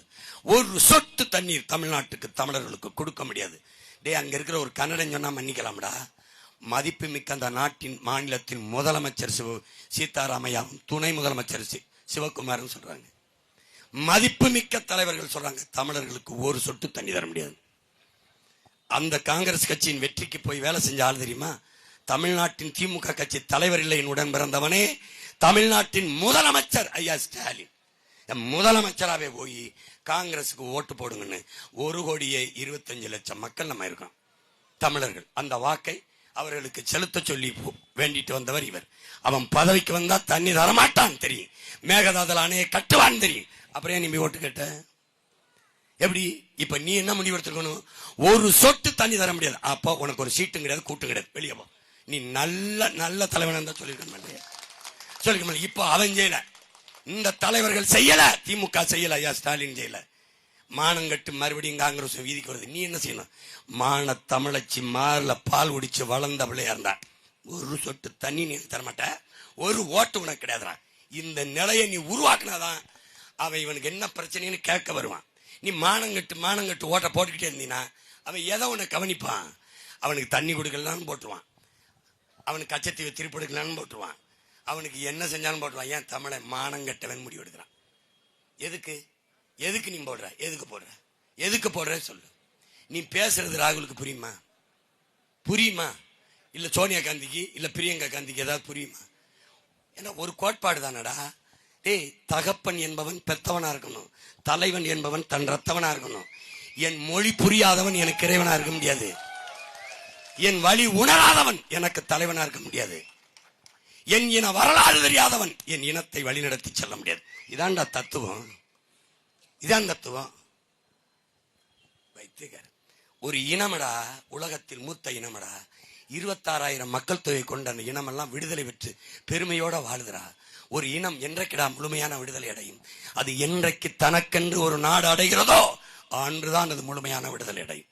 அந்த விடுதலைக்காக போராடியவன்டா தமிழரின வரலாற்றிலே நம் தலைவன் மெதகுவே பிரபாகரன் அவர்கள். அந்த விடுதலை போராட்டத்தை இவங்க தான் ஆயுதம் கொடுத்தாங்க, இவங்க தான் பயிற்சி கொடுத்து அனுப்புனாங்க, போராட வச்சாங்க, கப்பல்ல ஆயுதம் கொடுத்தாங்க, பணம் கொடுத்தாங்க. போராடிக்கிட்டு இருக்கும்போது திடீர்னு அம்மையார் இந்திரா காந்தி கொல்லப்பட்ட பிறகு ராஜீவ் காந்தி வந்து அவருக்கு வெளியுறவு கொள்கையில இது எதுவுமே தெரியாம அப்ப இருந்த வெளியுறவுத்துறை செயலாளர்கள் பேச்சை கேட்டு கொள்கையை மாற்றி எவன் பாதிப்புக்கு ஆளாகிறானோ அவனை விட்டுட்டு எவன் பாதிப்புக்கு ஆளாக்குறானோ அவன் பக்கம் போய் நின்றுச்சு. போயிட்டு என் உடன் பிறந்தவனே 3 கையெழுத்துல நம்ம இனத்தின் தலையெழுத்தை மாத்தினவங்கடாவங்க. லால் பகதூர் சினிமாவை பையெழுத்துல, சினிமாவை பண்டாரநாயக்க கையெழுத்துல பல லட்சக்கணக்கான மலையக மக்களை, நம் சொந்தங்களை குடியேற்றவர்கள் ஆக்கி ஒரே நாள்ல கொண்டாந்து இங்க இறக்கி விட்டு போயிட்டான்டா, குடியுரிமையற்றவர்கள் ஆக்கி. அவன் வாழ்க்கை என்னாச்சு? போச்சு.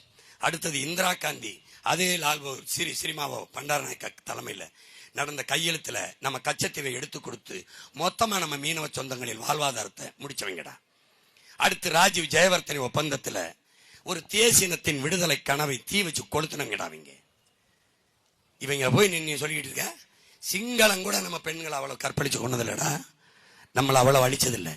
இந்திய ராணுவம் அமைதிப்படைங்கிற பேர்ல ஒரு அநியாய படை அனுப்பி, piece keeping force, people killing force அனுப்பி நம்ம மக்களை 20-25,000 பேரை கொன்னு குவிச்சது ராஜீவ் காந்திடா. என் அன்பு உடன் பிறந்தவனே, நெஞ்சு வெடிக்கும்டா, வலிடா. மத்தவன் சொல்ற மாதிரி வலி இல்ல. என் மொழி சிதஞ்சு போச்சே வலி, மீட்க காக்க வலி இல்லையேன் வலி, கண் முன்னாடி என் சினம் கொள்ளும் குவிக்கப்பட்டுச்சே, எனக்கு அதுக்கு ஒரு நீதியை பெற முடியலேன்னு வலி, ஆந்திர காட்டுக்குள்ள என்னை செம்மறையை கட்ட வந்தவன் வெட்ட வந்தவன் திருட்டு பட்டம் கட்டி கொண்டு விட்டானே, அப்படி ஒரு வலி. எல்லாம் ஒவ்வொன்றும் தாங்க முடியாத இதய முழிக்க வழிதான் இந்த வெடிச்சு சிதறுகிற மொழி என்பதை என் உடன் பிறந்தார்கள் புரிந்து கொள்ளணும். தேசிய கனவை ஒரு தேசிய இனத்தின் தாயக விடுதலை கனவை அழிச்சு நாசமாக்கினது காங்கிரஸ், கூட நின்னது திமுகடா. உனக்கு தெரியுமாடா? பிஞ்சு குழந்தைகளை கறிக்கட்டையாக்கி தூக்கி வீசினான்டா. பிறந்த நம்ம தமிழ் பிள்ளைகளா சிங்கள பிள்ளையான்னு தெரியாத பிள்ளையை கொண்டு குவிச்சான். உலகத்தில் தடை செய்யப்பட்ட எல்லா ஆயுதங்களையும் பயன்படுத்தினான் சிங்களன். கண்டுக்கிறவே இல்லை. கணக்கில்லாத காடி 80,000 கோடியை வட்டியில்லாத கடனா கொடுத்தது இந்த நாடு தான்டா. நீ கை சின்னத்துக்கு போடுவிய அந்த கை தின்னான்டா. நீ போட்டிய சூரியன் அவங்க தான் கூட நின்று கொன்னவன். தெரியுமா உனக்கு? பைத்தியக்காரா உனக்கு என்ன தெரியும்? கடந்த காலத்தை மறந்தவனுக்கு ஏதுடா நிகழ்காலம், நிகழ்காலம் இல்லாதவனுக்கு ஏதுடா எதிர்காலம்? ஏது எதிர்காலம்? அறிவோட சிந்திச்சு பாரு. இன்னும் எதுக்கு இந்த காங்கிரஸை தூக்கிட்டு அலையிற? இந்த பாரதிய ஜனதா எதுக்கு வருவான்? உன் வீட்டு அளவுக்கு வருவானடா. உன் வாழ்க்கை பற்றி கவலைப்படாதவனுக்கு எதுக்குடா உன் வாக்கு?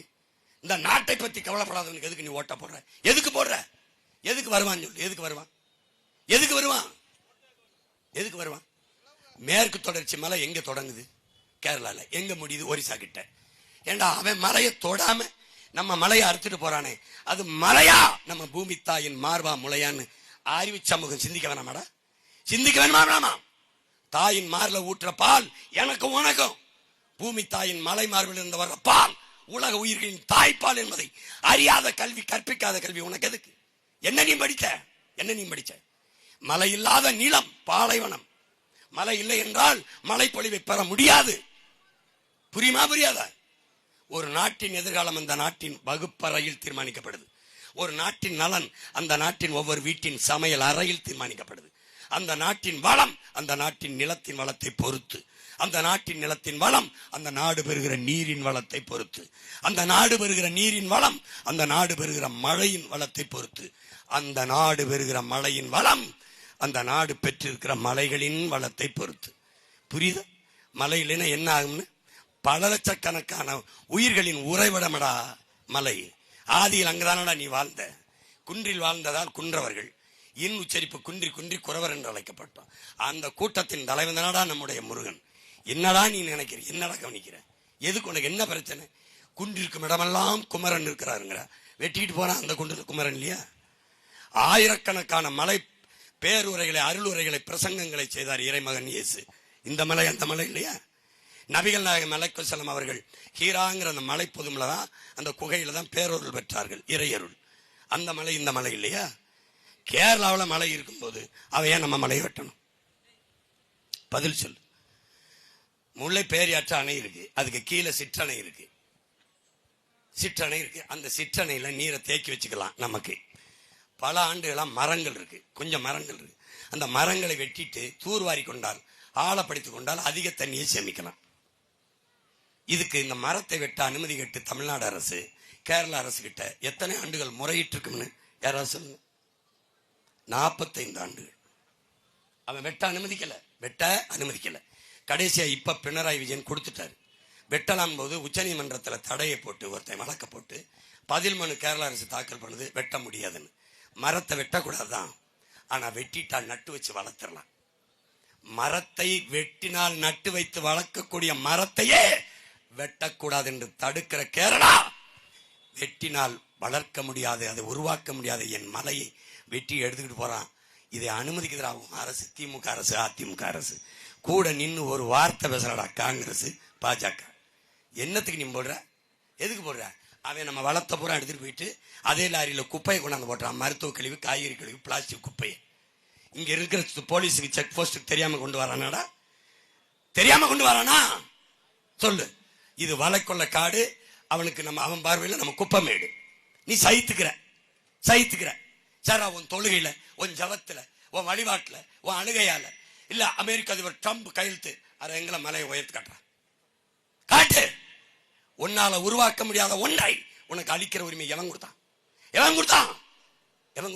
வளத்தை சுரண்டி கொழுப்பதை வளர்ச்சின்னு உனக்கு எவன்டா சொல்லி கொடுத்தான்? எவன் சொல்லி கொடுத்தான்? இந்த மலை ஒண்ணுதா, இந்த பூமி ஒண்ணுதா, இந்த மரம் ஒண்ணுதா? உன் பிள்ளைகளோடதா, அவன் பிள்ளைகளோடதா, உன் சந்ததியோடதா? பத்திரமா வச்சுட்டு போகணும்டா.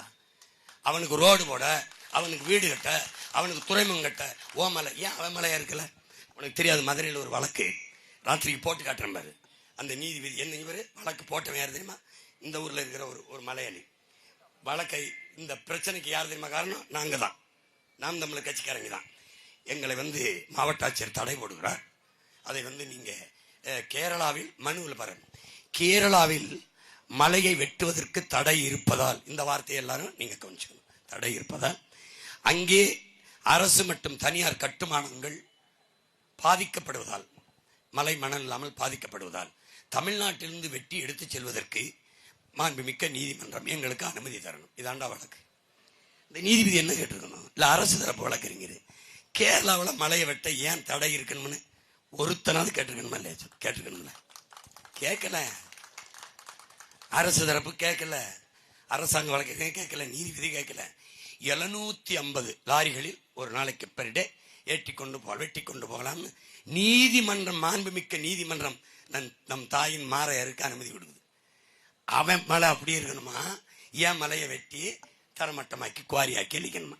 மேற்கு தொடர்ச்சி மலையை துண்டிச்சிட்டான். உனக்கு அதை பத்தி கவலை இல்லை. நீ போய் ஆயர் சொல்வாரு, அதை கேட்டுக்கிட்டு காங்கிரஸுக்கு போடு.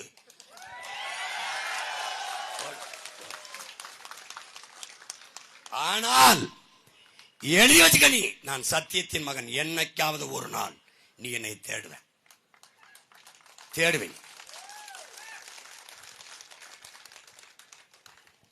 இறைப்பணி என்பது, ஆன்மீகம் என்பது, வழிபாடு என்பது ஒரு நிலத்தின் நல்ல அரசியலை உருவாக்குவது, நல்ல ஆட்சியை அமைய செய்வதை விட ஆகச் சிறந்த இறைப்பணி ஒண்ணுமில்லை.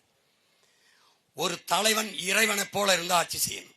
ஒரு சாதிக்கு, ஒரு மதத்துக்கு, ஒரு கட்சிக்கு செய்யக்கூடாது. கட்சிக்காரனுக்கு கொடுக்கிறது, சாதிக்காரனுக்கு கொடுக்கிறது, மதத்துக்காரனுக்கு கொடுக்கிறது. நீ படிச்சிருக்கீல்ல, சாதி அரசியல் ஆகி அது அதிகாரத்துக்கு வருமானால் அங்கு சகோதரத்துவம், சமத்துவம் செத்து போகும்.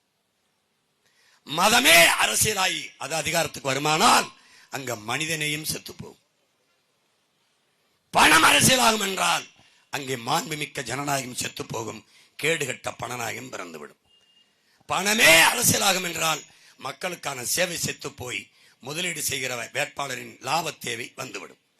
பணமே அரசியலானால் அங்கே பண்பாடும் ஒழுக்கமும் செத்து போகும். இது வேணும்னா நீ என்னை விட்டுட்டு இவங்களுக்கு ஓட்டு போடு, இல்ல இதை மாத்தணும்னா தயவு செய்து எனக்கு போடு. அப்ப எப்படி ஆட்சி வேணும்? நான் இறைவன்டா, நான் இறைவன், இறைவனின் மகன். நான் என்ன செய்வேன்? எல்லா சாதியை கடந்து, மதத்தை கடந்து, மண்ணை எல்லாம், புல்லு பூண்டு பூச்சி நாய் நரி எல்லாம் எது கேட்டாலும் எல்லா உயிருக்கும் இறைவன் எல்லா வேண்டியதெல்லாம் கொடுப்பார். அப்படி ஆட்சி செய்யணும்டா தலைவன், அப்படி ஆட்சி செய்யணும். எப்படி? குடிதளி கோலோச்சு மாநில மன்னன் அடிதொழி நிற்கும் உலகு. ஒரு தாய் பெற்ற குழந்தைக்கு அப்படி குறிப்பறிந்து சேவை செய்தாலோ, நாட்டு குடிகளுக்கு அப்படி குறிப்பறிந்து ஒரு மன்னன் சேவை செய்தால் அவனை உலகம் போற்றி தொழுங்கிறான். எப்படி சொல்றான்? இப்ப இவர் என்ன கிறிஸ்தவரா, இவர் இஸ்லாமியரா, இவர் இந்துவா, பாகுபாடு இருக்கக்கூடாது. இவர் நாடாரா, இவர் கோனாரா, இவர் செட்டியாரா, இவர் பிள்ளை முதலியாரா, இவர் வண்ணாரா குயவரா, இவர் பிராமணரா, இவர் கவுண்டரா, வன்னிய பாகுபாடு இருக்கக்கூடாது. ஏன்? பிறப்பு ஒக்கும் எல்லா உயிருக்கும். விளங்குதா? உலகத்துல ஒரு பெரிய தத்துவம்ங்கிறான். இவன் உயர்ந்த மனிதனா? கீழே விழுந்து கிடக்கிறவனை தூக்கி விடுறதுக்கு எவன் குனிறானோ அவன் தான் உயர்ந்த மனிதனா? இந்த சிந்தனையாளன் வர்றதுக்கு முன்னாடி ஏன் பாட்டேன்? தாள கிடப்பாரை தற்காத்து நிற்பதே தர்மம்ங்கிறான். ஏன் இதெல்லாம் படிச்சையா படிக்கல என்னன்னு தெரியல. நான் பள்ளிக்கூடத்தெல்லாம் மூடிடலான்னு உனக்கு இன்னும் நிறைய டாஸ்மார்க்க திறந்து விட்டு குடிச்சு நிம்மதியா போடா. இன்னும் கொஞ்சம் திரையரங்க கட்டி விடுவோம். அங்கேயும் இங்கேயுமா விசில் அடிச்சு திரா, விசில் அடிச்சு திரி. என்ன பண்றது? இங்க பாரு, ஒரு ஆட்சி எப்படி இருக்கணும்னா, எல்லா உயிர்களுக்கும் இறைவனிடத்துல பேசுகிற உயிர், பேச தெரியாத உயிர். நீ மந்திரம் சொல்லி வழிபடுற மாடு என்ன செய்யும்? மான் என்ன செய்யும்? யானை என்ன செய்யும்? புலி என்ன செய்யும்? எல்லா உயிர்களுக்கும் வேண்டியதை இறைவன் அருள்வான், பகிர்ந்தளிப்பான், கொடுப்பான் என்று ஒரு இருக்குல்ல, நம்புறீல? அதுபோல முறை செய்து காப்பாற்றும் மன்னவன் மக்களுக்கு இறை என்று வைக்கப்படும்ங்கிறான் வள்ளுவ பெருமான. அப்படி ஒரு ஆட்சி செய்யணும்டா. இது இந்துக்கு தான். இது கிறிஸ்தவருக்கு, இது இஸ்லாமியருக்கு. சிறுபான்மை மக்களின் பாதுகாப்பு, கிறிஸ்தவர் இஸ்லாமியர்களின் பாதுகாப்பு. என்ன வீட்டுக்கு வீடு 2 போலீஸ் போடுவியாடா? டேய், என்ன வீட்டுக்கு வீடு 2 செக்யூரிட்டி போடுவிய? இந்த சிறுபான்மைங்கிறது இந்த சமூகம் ஏற்றுச்ச. எப்படி சிறுபான்மை? படிச்சிருக்கீங்களா உலக வரலாறு? மதத்தை வச்சு மனிதனை மதிப்பிட்டது எந்த நாடு? எந்த நாட்டின் வரலாறு? எந்த நாட்டின் வரலாறு சொல்லு. மொழி இனத்தை வைத்து தாண்டா மனிதனை மதிப்பிடும் உலகம் புறா. மொழி வழியே தேசிய இனங்கள் நிலங்கள். ஐரோப்பிய யூனியன், ஐரோப்பிய ஒன்றிய முழுமைக்கும் ஐரோப்பிய கண்ட முழுமைக்கும் ஒரே மதம் தானடா, கிறிஸ்தவம் தானே, ஒரே பைபிள் தானே. எதுக்கு இத்தனை நாடு? Norway, Sweden, Denmark, Germany, France என்னத்துக்கு வந்துச்சு? மொழி வழியே தேசிய இனங்கள் நிலங்கள். அப்படிதானடா. இந்தியாவிலிருந்து பாகிஸ்தான் ஏன் போச்சு? ஓர் இறை அல்லா, ஓர் வழி நபிகள் மொழி, ஒரே மார்க்கம் போச்சு. அங்கே போய் பங்களாதேஷ் ஏன் பிரிஞ்சிச்சு? என் உருது என் தாய்மொழி ஆட்சி மொழின்ட்டான் முகமது அலி ஜின்னா. டாக்கா பல்கலைக்கழகத்தில் படிச்சு கொண்டிருந்த முஜிபுர் ரஹ்மானும் அவன் நண்பர்களும் என் தாய்மொழி வங்க மொழி என்னாச்சுன்ட்டான். பிரச்சனை. ஓ மொழி உனக்கு ஓ நாடு, என் மொழி எனக்குன்னு தாய் மொழியிலேயே தனிநாடு விட்டு போனது பங்களாதேஷ். இப்ப என்ன தெரியுது? முஸ்லீம் தானே ஒன்னா இருந்திருக்க வேண்டியதானே, கிறிஸ்தவம் தானே ஒன்னா இருந்திருக்க வேண்டியதானே. மகாராஷ்டிராவிலிருந்து குஜராத் ஏன் பிரிஞ்சு? வேற நாட்டுக்கு போகணும். குஜராத் ஏன் பிரிஞ்சு? எல்லாம் இந்து தானே பெரும்பான்மை மக்கள். ஏன் நீ மராட்டியன், நான் குஜராத்தி. புரிஞ்சிருச்சா? புரிஞ்சிருச்சா? புரிஞ்சிருச்சா? நீ இந்து, நான் தமிழன், நீ மலையாளி, நீ தெலுங்கன், நீ கன்னடன். நீ இஸ்லாம், நான் தமிழன், நீ உருது, நீ அரேபியன், நீ மலையாளி, தமிழன், கன்னடன். நீ கிறிஸ்தவன், நான் தமிழன், அவன் அவன் அவன் தெலுங்கன், அவன். அப்படிதான் இருக்கணும். இங்க கிறிஸ்தவன் எவனும் தமிழன் ஆகல, தமிழன் தான் கிறிஸ்தவத்தை ஏற்றுக்கிறான். இங்க இஸ்லாமியன் எவனும் தமிழன் ஆகல, தமிழன் தான் இஸ்லாத்தை ஏற்றுக்கிறான். புரிஞ்சுக்கிட்டு இருக்கணும். சிறுபான்மை கிருமான்மை, சிறுபான்மைன்னு சொல்ற ஸ்டாலின் பெரும்பான்மையோட. ஏய் சிரிக்காம சொல்லு பதில்.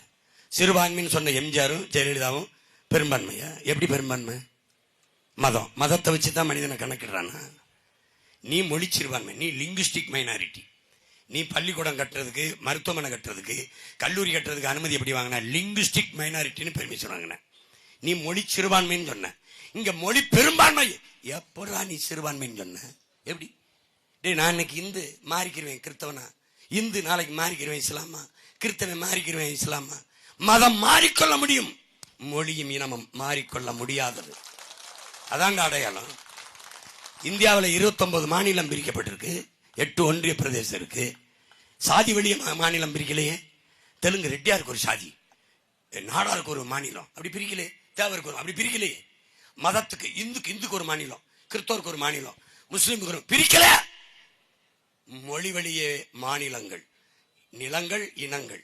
தெலுங்கு அது தனி, மலையாளி தனி, தமிழ் தனி. அப்ப இது என் நிலம்டா, என் இனம்டா, என் மண்ணடா, என் மக்களடா.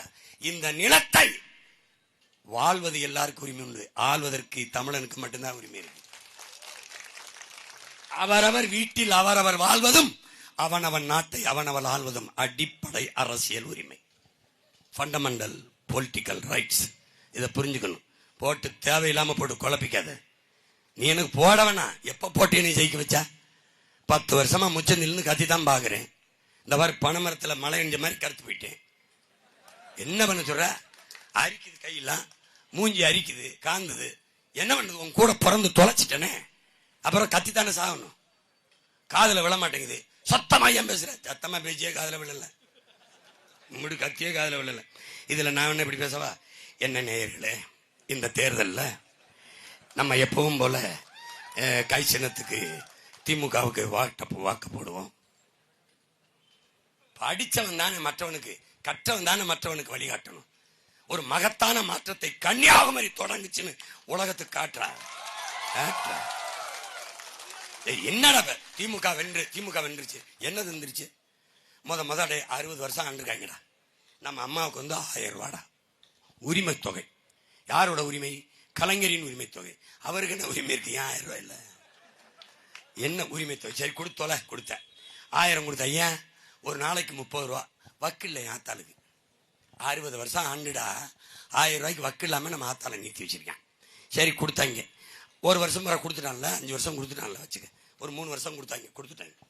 இப்ப ஆட்சி முடிஞ்சிருச்சு. அடுத்த ஆட்சிக்கு வரப்போகும்போது 2000 வளர்ச்சியில வருது. ஏன் 1000லிருந்து 2000 வளர்ச்சி? இதெல்லாம் வளர்ச்சி. வைத்தியக்கார பள்ளிக்கூடத்துக்கு போற பிள்ளைக்கு 1000, தம்பிக்கு 1000. 3 வருஷம் படிச்சு முடிச்சிட்டான்னா 1 இல்லை. அப்ப அந்த 1000 கிடைக்க என்ன பண்ணணும்? வேலை கொடுக்கணும். அதுக்கு திட்டம் இருக்கணும். 8000க்கு டோக்கன் என்ன வேணுமோ கடையில் போய் வாங்கிக்க. அப்ப நம்ம என்ன சொல்ல வேண்டியது, ஐயா அந்த அண்ணா அறிவாலயம் எங்களுக்கு வேணும், இந்த டோக்கனை மொத்தமா. நான் ரொம்ப கஷ்டப்படுறேன் இந்த முதலமைச்சர் பதவிக்கு வந்து எப்படியாவது என் நாட்டுக்கு நல்லது செய்யணும்னு. மொத்தம் 8000 டோக்கன் நீங்க வச்சுக்கிட்டு இந்த முதலமைச்சர் பதவி எனக்கு கொடுத்துருங்க. இந்த டாஸ்மார்க் சரக்கு அடிச்சு 15-20 லட்சம் பேர் என் அக்கா தங்கச்சி தாலி எடுத்திருக்காங்க. செத்து போன சித்தப்ப பெரிய உயிரை வாங்கி கொடுத்துருங்க. கேவலம் கேவலம். 8000 ரூபா. இவர் ஐயா வந்து எடப்பாடி 10,000 ஃப்ரிட்ஜ். அதுக்குள்ள எதை வைப்ப காய்கறி வெண்டைக்காய் அதே கொடுப்பேன். அது எங்க அப்பா விவசாயி தான் தரணும், அவன் தான் தரணும். எப்படா நம்மளை ஏமாத்துறாங்க பாடுறா. படிச்சிருக்கோம்னு இங்க வாடா, இலவசத்துல கொடுக்குற பணத்தை இழக்கிற பணத்தை எங்கிருந்து எடுப்பாயின்னு கேட்கணும்ல. 10,500,000 கோடி கடன் தமிழ்நாட்டுக்கு, 1 லட்சம் கோடி வட்டி, 10,500,000 கோடி கடனை வாங்கி என்ன செஞ்சாங்க? சாலையை சரியா போட்டாங்களா? பேருந்தை ஒழுங்கா ஓட்டினாங்களா? தடையில்லாம மின்சாரம் தந்தாங்களா? குடிக்க நீராவது தந்தாங்களா? படிக்க தரமான கல்வி, பார்க்க வேலை, இல்ல பார்க்க நல்ல மருத்துவம், எதையுமே செய்யாம எப்படா 10,500,000 கோடி கடன்? ஃப்ரீ ஸ்கீம் இலவசம். இப்ப இவங்க அறிவிச்சிருக்கிறதெல்லாம் பாத்தீங்கன்னா ஒரு மாசத்துக்கு 1 லட்சம் கோடி தேவைப்படும். 8,000 ரூபா, அவர் 10,000 ஃப்ரிட்ஜ். அப்புறம் 1 கிலோ எண்ணெய், 1 லிட்டர் எண்ணெய், 1 லிட்டர் பருப்பு. இதுல இன்னொருத்தர் வந்திருக்காரு பாருங்க, 2,500.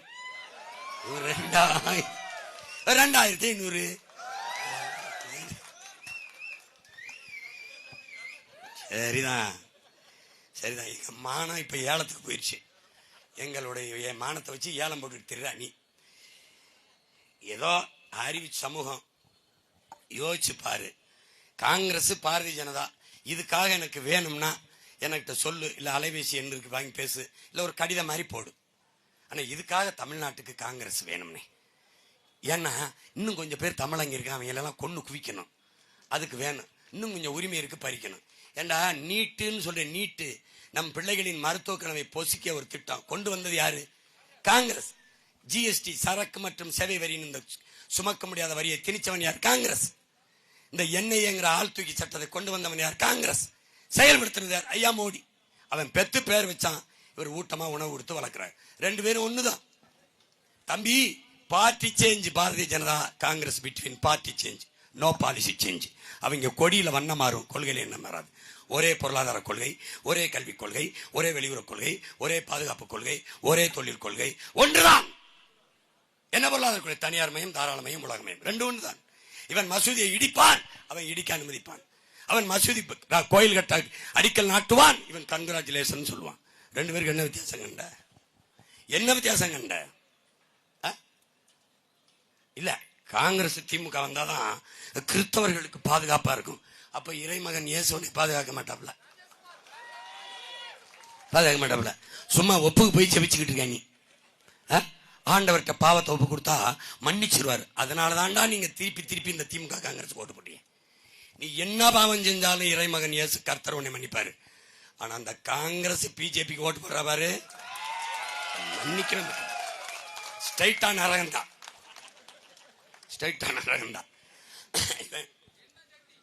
என்ன செட்டில் வச்சு வருது.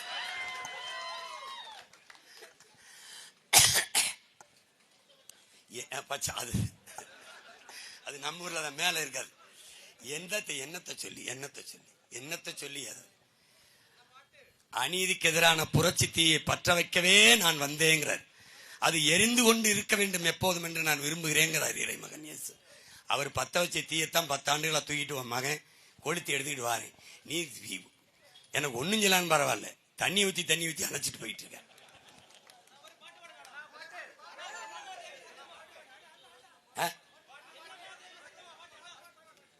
இந்த குரல் வலையில ஒருத்தன் பாட்டு கேட்க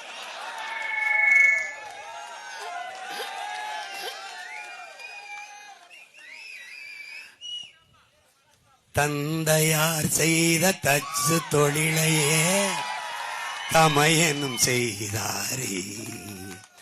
தங்க உழவர்கள் உழுதிட கலப்பைகள் செய்து கொடுத்தாரே. இயேசு தங்க உழவர்கள் உழுதிட கலப்பைகள் செய்து கொடுத்தாரே. அந்த கலப்பை எந்த கலப்பை? இந்த கலப்பு தான். நிலங்களை உழுவது போல் உள்ளத்தை உழுங்கள் என்று உலக பிதா சொன்னபோது இயேசு ஊராரின் எண்ணமதில் ஒன்றாக பதிந்து விட்டார். என் அன்பு சொந்தங்கள், என் ஆறுயிர் தம்பி தங்கைகள், நிலங்களை உழுவது போல் உங்கள் மனங்களையும் உழுங்கள். நல்ல விதையை, தூய அரசியலுக்கு, தூய ஆட்சிக்கு, புரட்சிகர அரசியல் விதையை உங்கள் உள்ளங்களில் தூவுங்கள். கேளுங்கள் தரப்படும், கேளுங்கள் தரப்படும், தட்டுங்கள் திறக்கப்படும், தேடுங்கள் கிடைக்கும் என்றார் இயேசு. தேடுங்கள் கிடைக்கும் என்றார். எத்தனை வருஷம் தேடுறேன் மையன்? 10 வருஷமா தேடுறேன், தேடிக்கிட்டே இருக்கேன். அதுல 36 லட்சம் மானத்தமிழ் மக்கள் இந்த மகனை தேடி வராங்க. நீ வருவ சொல்றாருல இறைமகன், உனக்கு முன்பாக நான் செல்கிறேன்னு. எனக்கு முன்பாக போயிட்டு இருக்காரு. நீ ஒழுங்கா போடல ஓட்டு, என்ன சட்டி தான் இது கன்ஃபார்ம். சிந்திச்சு பார்த்து எதையாவது கொஞ்சம் யோசிச்சு பாருங்க, மாறுங்க. கற்றறிந்த பெருமக்கள் நிறைந்த மாவட்டம் கன்னியாகுமரி நிகழ்ந்தது மாறுதல். ஒற்றை வளரால் உலகம் திரும்பி பார்க்கிற ஒரு புரட்சியை உங்களால் உருவாக்க முடியும். மகத்தான மாற்றத்தை செய்ய முடியும். இதுவரைக்கு காங்கிரஸ், பிஜேபி, திமுக, அதிமுக இவர்கள் தான் இருந்தார்கள். அவர்கள் வென்றார்கள், நீங்கள் தோற்றீர்கள். அவர்களின் வெற்றி சாதாரண செய்தி. உங்கள் பிள்ளைகள் எங்களின் வெற்றி சரித்திரத்தில் சாதனை, வரலாற்றில் பெரும் புரட்சி, மாபெரும் மாறுதல். கிள்ளியூர் தொகுதியில என் தம்பி ஹிம்லர் நிக்கிறான். அவனுக்கு இணையான ஆற்றல் மிக்க ஒரு நேர்மையான உண்மையான ஒரு வேட்பாளரை சொல்லு. என் தம்பி நீ அவனுக்கு ஓட்ட போட்டுறான்னு சொல்றேன். யாரையா சொல்லு. ஊரா திருட்டு பையன், அயோக்கிய பையன், மல்ல மாதிரி பையன். போடுகிற ஓட்டையெல்லாம் திருடனுக்கே தொடர்ந்து போட்டா நாட்டு நிலைமை என்ன ஆகும் நீயும் கொஞ்சம் எண்ணி பாரு. ஊழல் லஞ்சம் பெருத்து போச்சு, உண்மை நேர்மை செத்து போச்சு, மாண்பு மிக்க மக்கள் ஆட்சி மண்ணோடு மண்ணா போச்சு. கேடுகட்ட பணநாயகம் கேலி பண்ணி சிரிக்குதம்மா. பொறுப்பது பாவம்தானே, சகிப்பது சாபம்தானே. நல்ல ஆட்சி மலர்வதற்கு என்ன வழி கூறம்மா. விவசாயி சின்னத்துல ஓட்ட நீயும் போடம்மா. போடுகிற ஓட்டையெல்லாம் திருடனுக்கே தொடர்ந்து போட்டா நாட்டு நிலைமை என்ன ஆகும் நீயும் கொஞ்சம் எண்ணி பாரு. பாருங்க, மகத்தான தலைவன், தன்னலமற்ற தலைவன், குடிக்க வச்ச தலைவர்களுக்கிடையே நம்மளை படிக்க வச்ச நம் தாத்தன் காமராஜர் உழவி நின்று வென்ற மண் இது. அந்த மண்ணிலே அவன் பேரங்க நிற்கிறான். நல்ல ஆட்சியை தர வேண்டும் என்று வாக்கு செலுத்த போகும்போது சாப்பிட்டு விட்டு செல்வீர்கள். உணவை குனிந்து சாப்பிடுகிறீர்கள். உணவை தந்தவனுக்கு நன்றி செலுத்தத்தானது. உப்பிட்டவரை உள்ளளவும் நினை என்கிறார்கள் நம் முன்னவர்கள். அப்ப உணவிட்டவனை உயிராக நினைக்க வேண்டும். நினையுங்கள். அவனுக்கு நன்றி என்ற எண்ணத்தை கொண்டு நீங்கள் வாக்ககத்திற்கு செல்லுங்கள். வாக்கு செலுத்த போகிற போது உங்கள் பிள்ளைகள், உங்கள் பேர பிள்ளைகள், அவர்கள் முகத்தை பார்த்து செல்லுங்கள். அந்த முகத்தை பார்த்து விட்டு வாக்கத்துக்கு செல்லுங்கள். எந்த சின்னத்தில் வாக்கு செலுத்தினால் உங்கள் பிள்ளைகளுக்கு தரமான கல்வி, தரமான மருத்துவம், கற்ற கல்விக்கேற்ற வேலை, அதற்கேற்ற சம்பளம், அதை கொண்டு வாழ்கிற பெருமை மிக்க வாழ்வு எந்த சின்னத்தில் செலுத்தினால் கிடைக்கும். நல்ல மருத்துவம், குடிக்க நீர், எங்கே எல்லாருக்கும் வேலை கிடைக்கும். படித்தவன் படிக்காதவன் அனைவருக்கும் அரசு வேலை தருகிறேன் என்று உன் மகன் சொல்கிறேன். எப்படி தருவேன் என்று கேள், நான் போட்டு காட்டுறேன். இதே கன்னியாகுமரியில் பாரு, 5 தலைநகரமா பிரிக்கிறேன் உன் மகன். கன்னியாகுமரி தமிழர் மெய்யலுக்கான தலைநகரா பிரிக்கிறேன். நீ சென்னையில என்ன கிடைக்குமோ அங்க வர வேண்டியதில்லை, இங்கேயே கிடைக்கும்.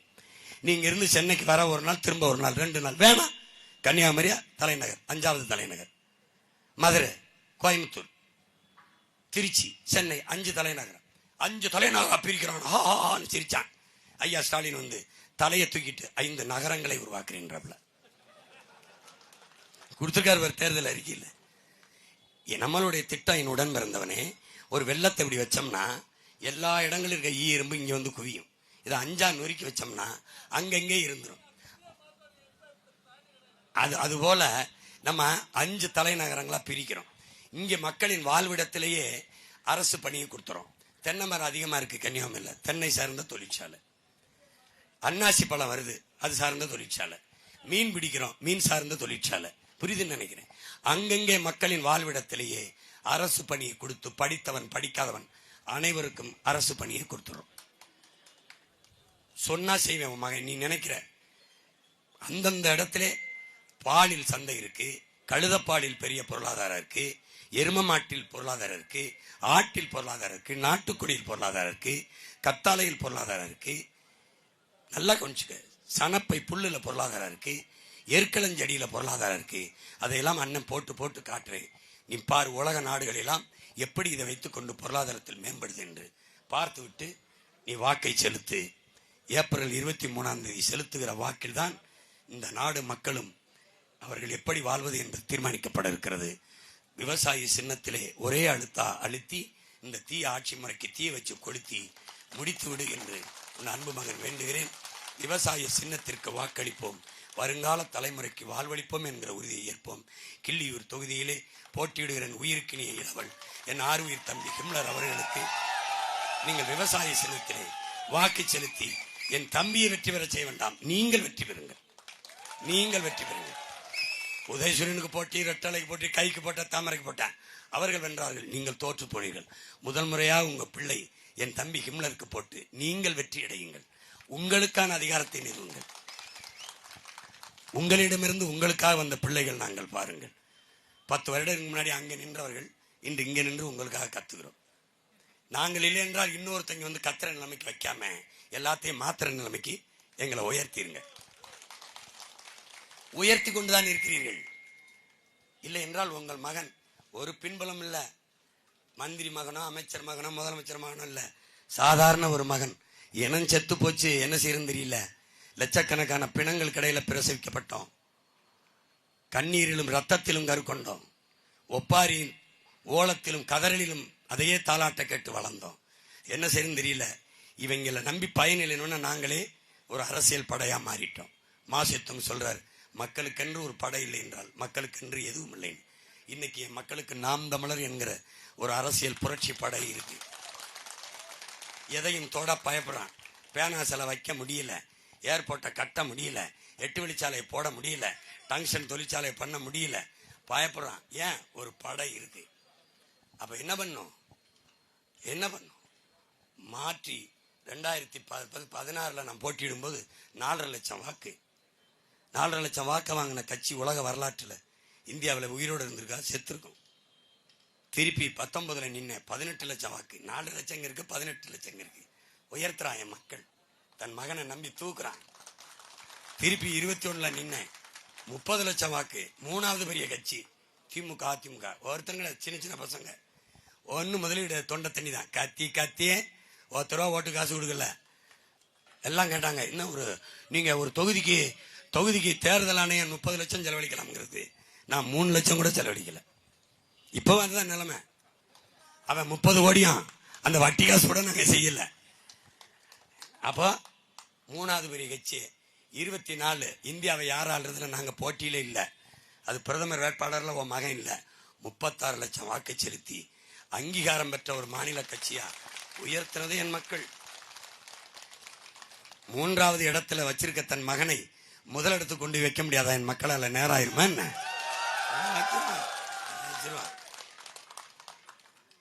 இந்த ஆட்சி தொடரணும். இதே சாராய சாவு இருக்கணும்.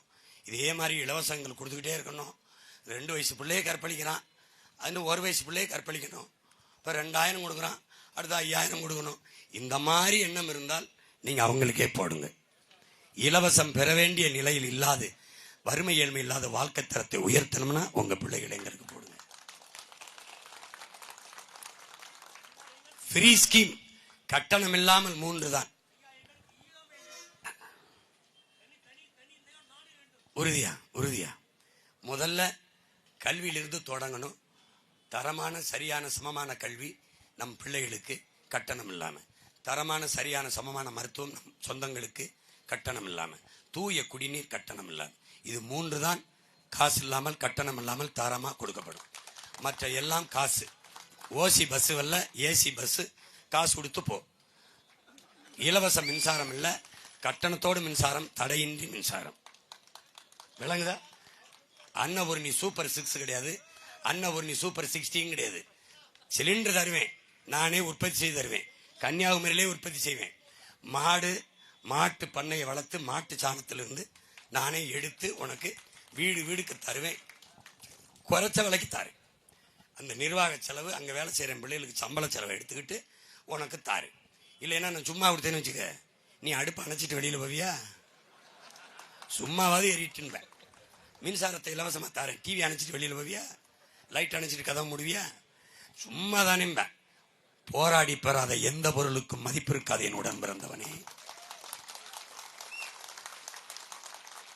அதனால எதை கட்டணம் இல்லாம தரணும்னு அண்ணனுக்கு தெரியும். கல்வியை தாரேன், உலகத்தரத்துக்கு தாரேன். நீ எழுதி வச்சுக்க. இன்னைக்கு உலகத்திலே முதல் நாடு பின்லாந்து, 2வது நாடு தென்கொரியா, 3வது நாடு சிங்கப்பூர்.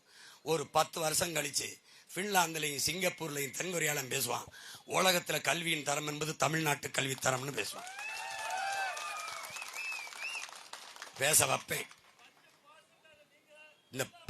இந்த பேச வைப்பேன். ஏன்னு கேளு, இவங்கள மாதிரி ஆள் கூட்டத்திலிருந்து வந்தவன் இல்ல, ஒப்பற்ற பெருந்தலைவன் பிரபாகரனின் மகன்.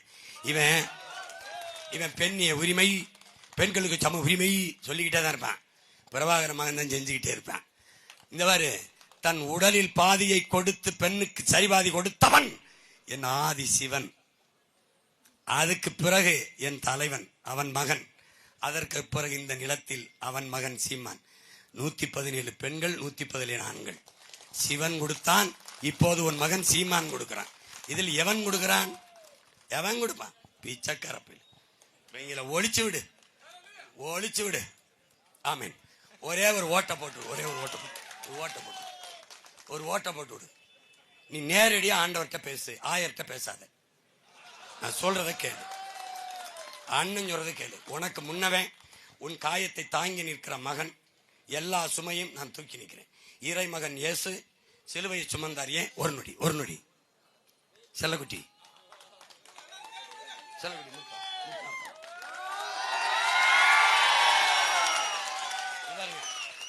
இறைமகன் இயேசு உலக மானுடர்களின் பாவத்தை சிலுவையா சுமந்தார். ஓ மகன் எதுக்கு இந்த சிலுவை இந்த கலப்பையை சுமக்கிறேன்? என் மண்ணின் மக்களின் பசியை போக்க, அவர் பாவத்தை போக்க, நான் பசியை போக்க கலப்பையை தூக்கிட்டு வரேன். இதுல படத்துல இருக்கிற ஆள் யாருன்னு தெரியுதா? சின்ன யாருன்னு பாரு, நான் தான். அதுல மாடல் நான் தான். மாடல் என்னை வச்சுதான் வரைஞ்சு கொடுத்தான்.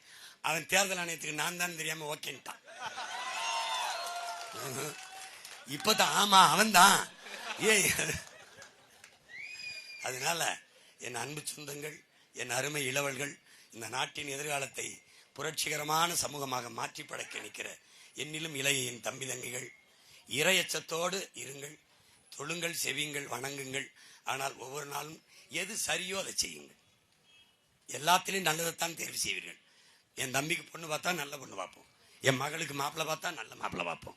சாப்பிட போனா நல்ல கடை, அண்ணே அந்த கடையில டிஃபன் நல்லா இருக்கும்னே, அண்ணே அந்த கடையில சட்டைலாம் அப்படி இருக்கும்னே சட்டை, அந்த கடையில நகை வடிவமைப்பு டிசைன் அப்படி இருக்கும். எல்லாத்தையும் நல்லது தேர்வு செய்யற நீங்க அடுத்த 5 ஆண்டு கால எதிர்காலத்தை தீர்மானிக்கிற தலைவர்களே, நல்ல தலைவர்களே, எல்லாரும் வந்து பேசுவாங்க. எல்லாரும் இன்னும் நிறைய இடத்துல பேசிருக்கேன். எல்லாரும் பேச்சையும் கேளுங்க. எந்த பேச்சு ஏற்புடையதோ கொள்ளுங்க, ஏற்பில்லாததை தள்ளுங்க. தயவு செய்து சொல்லுங்க, எங்கள் வாக்கு விவசாயிக்கு என்று சொல்லுங்க. புரட்சி எப்போதும் வெல்லும். புரட்சி என்பது ஒரு தலைகீழ் மாற்றம். மாற்றம் என்பது சொல்லல்ல செயல். மாறுவோம், மாற்றுவோம். இது மாற்றத்திற்கான எளிய மக்களின் புரட்சி. புரட்சி எப்போதும் வெல்லும். நம் வெற்றி அதை சொல்லும். இலக்கு ஒன்றுதான், இனத்தின் விடுதலை. இனம் ஒன்றாவோம், இலக்கை வென்றாவோம். தமிழ் தாய் வாழ்க, தலைவர் பிரபாகரன் வாழ்க. கிள்ளியூர் தொகுதியிலே என் தம்பி ஹிம்லர் வெல்க, வெல்க, வெல்க. வணக்கம்.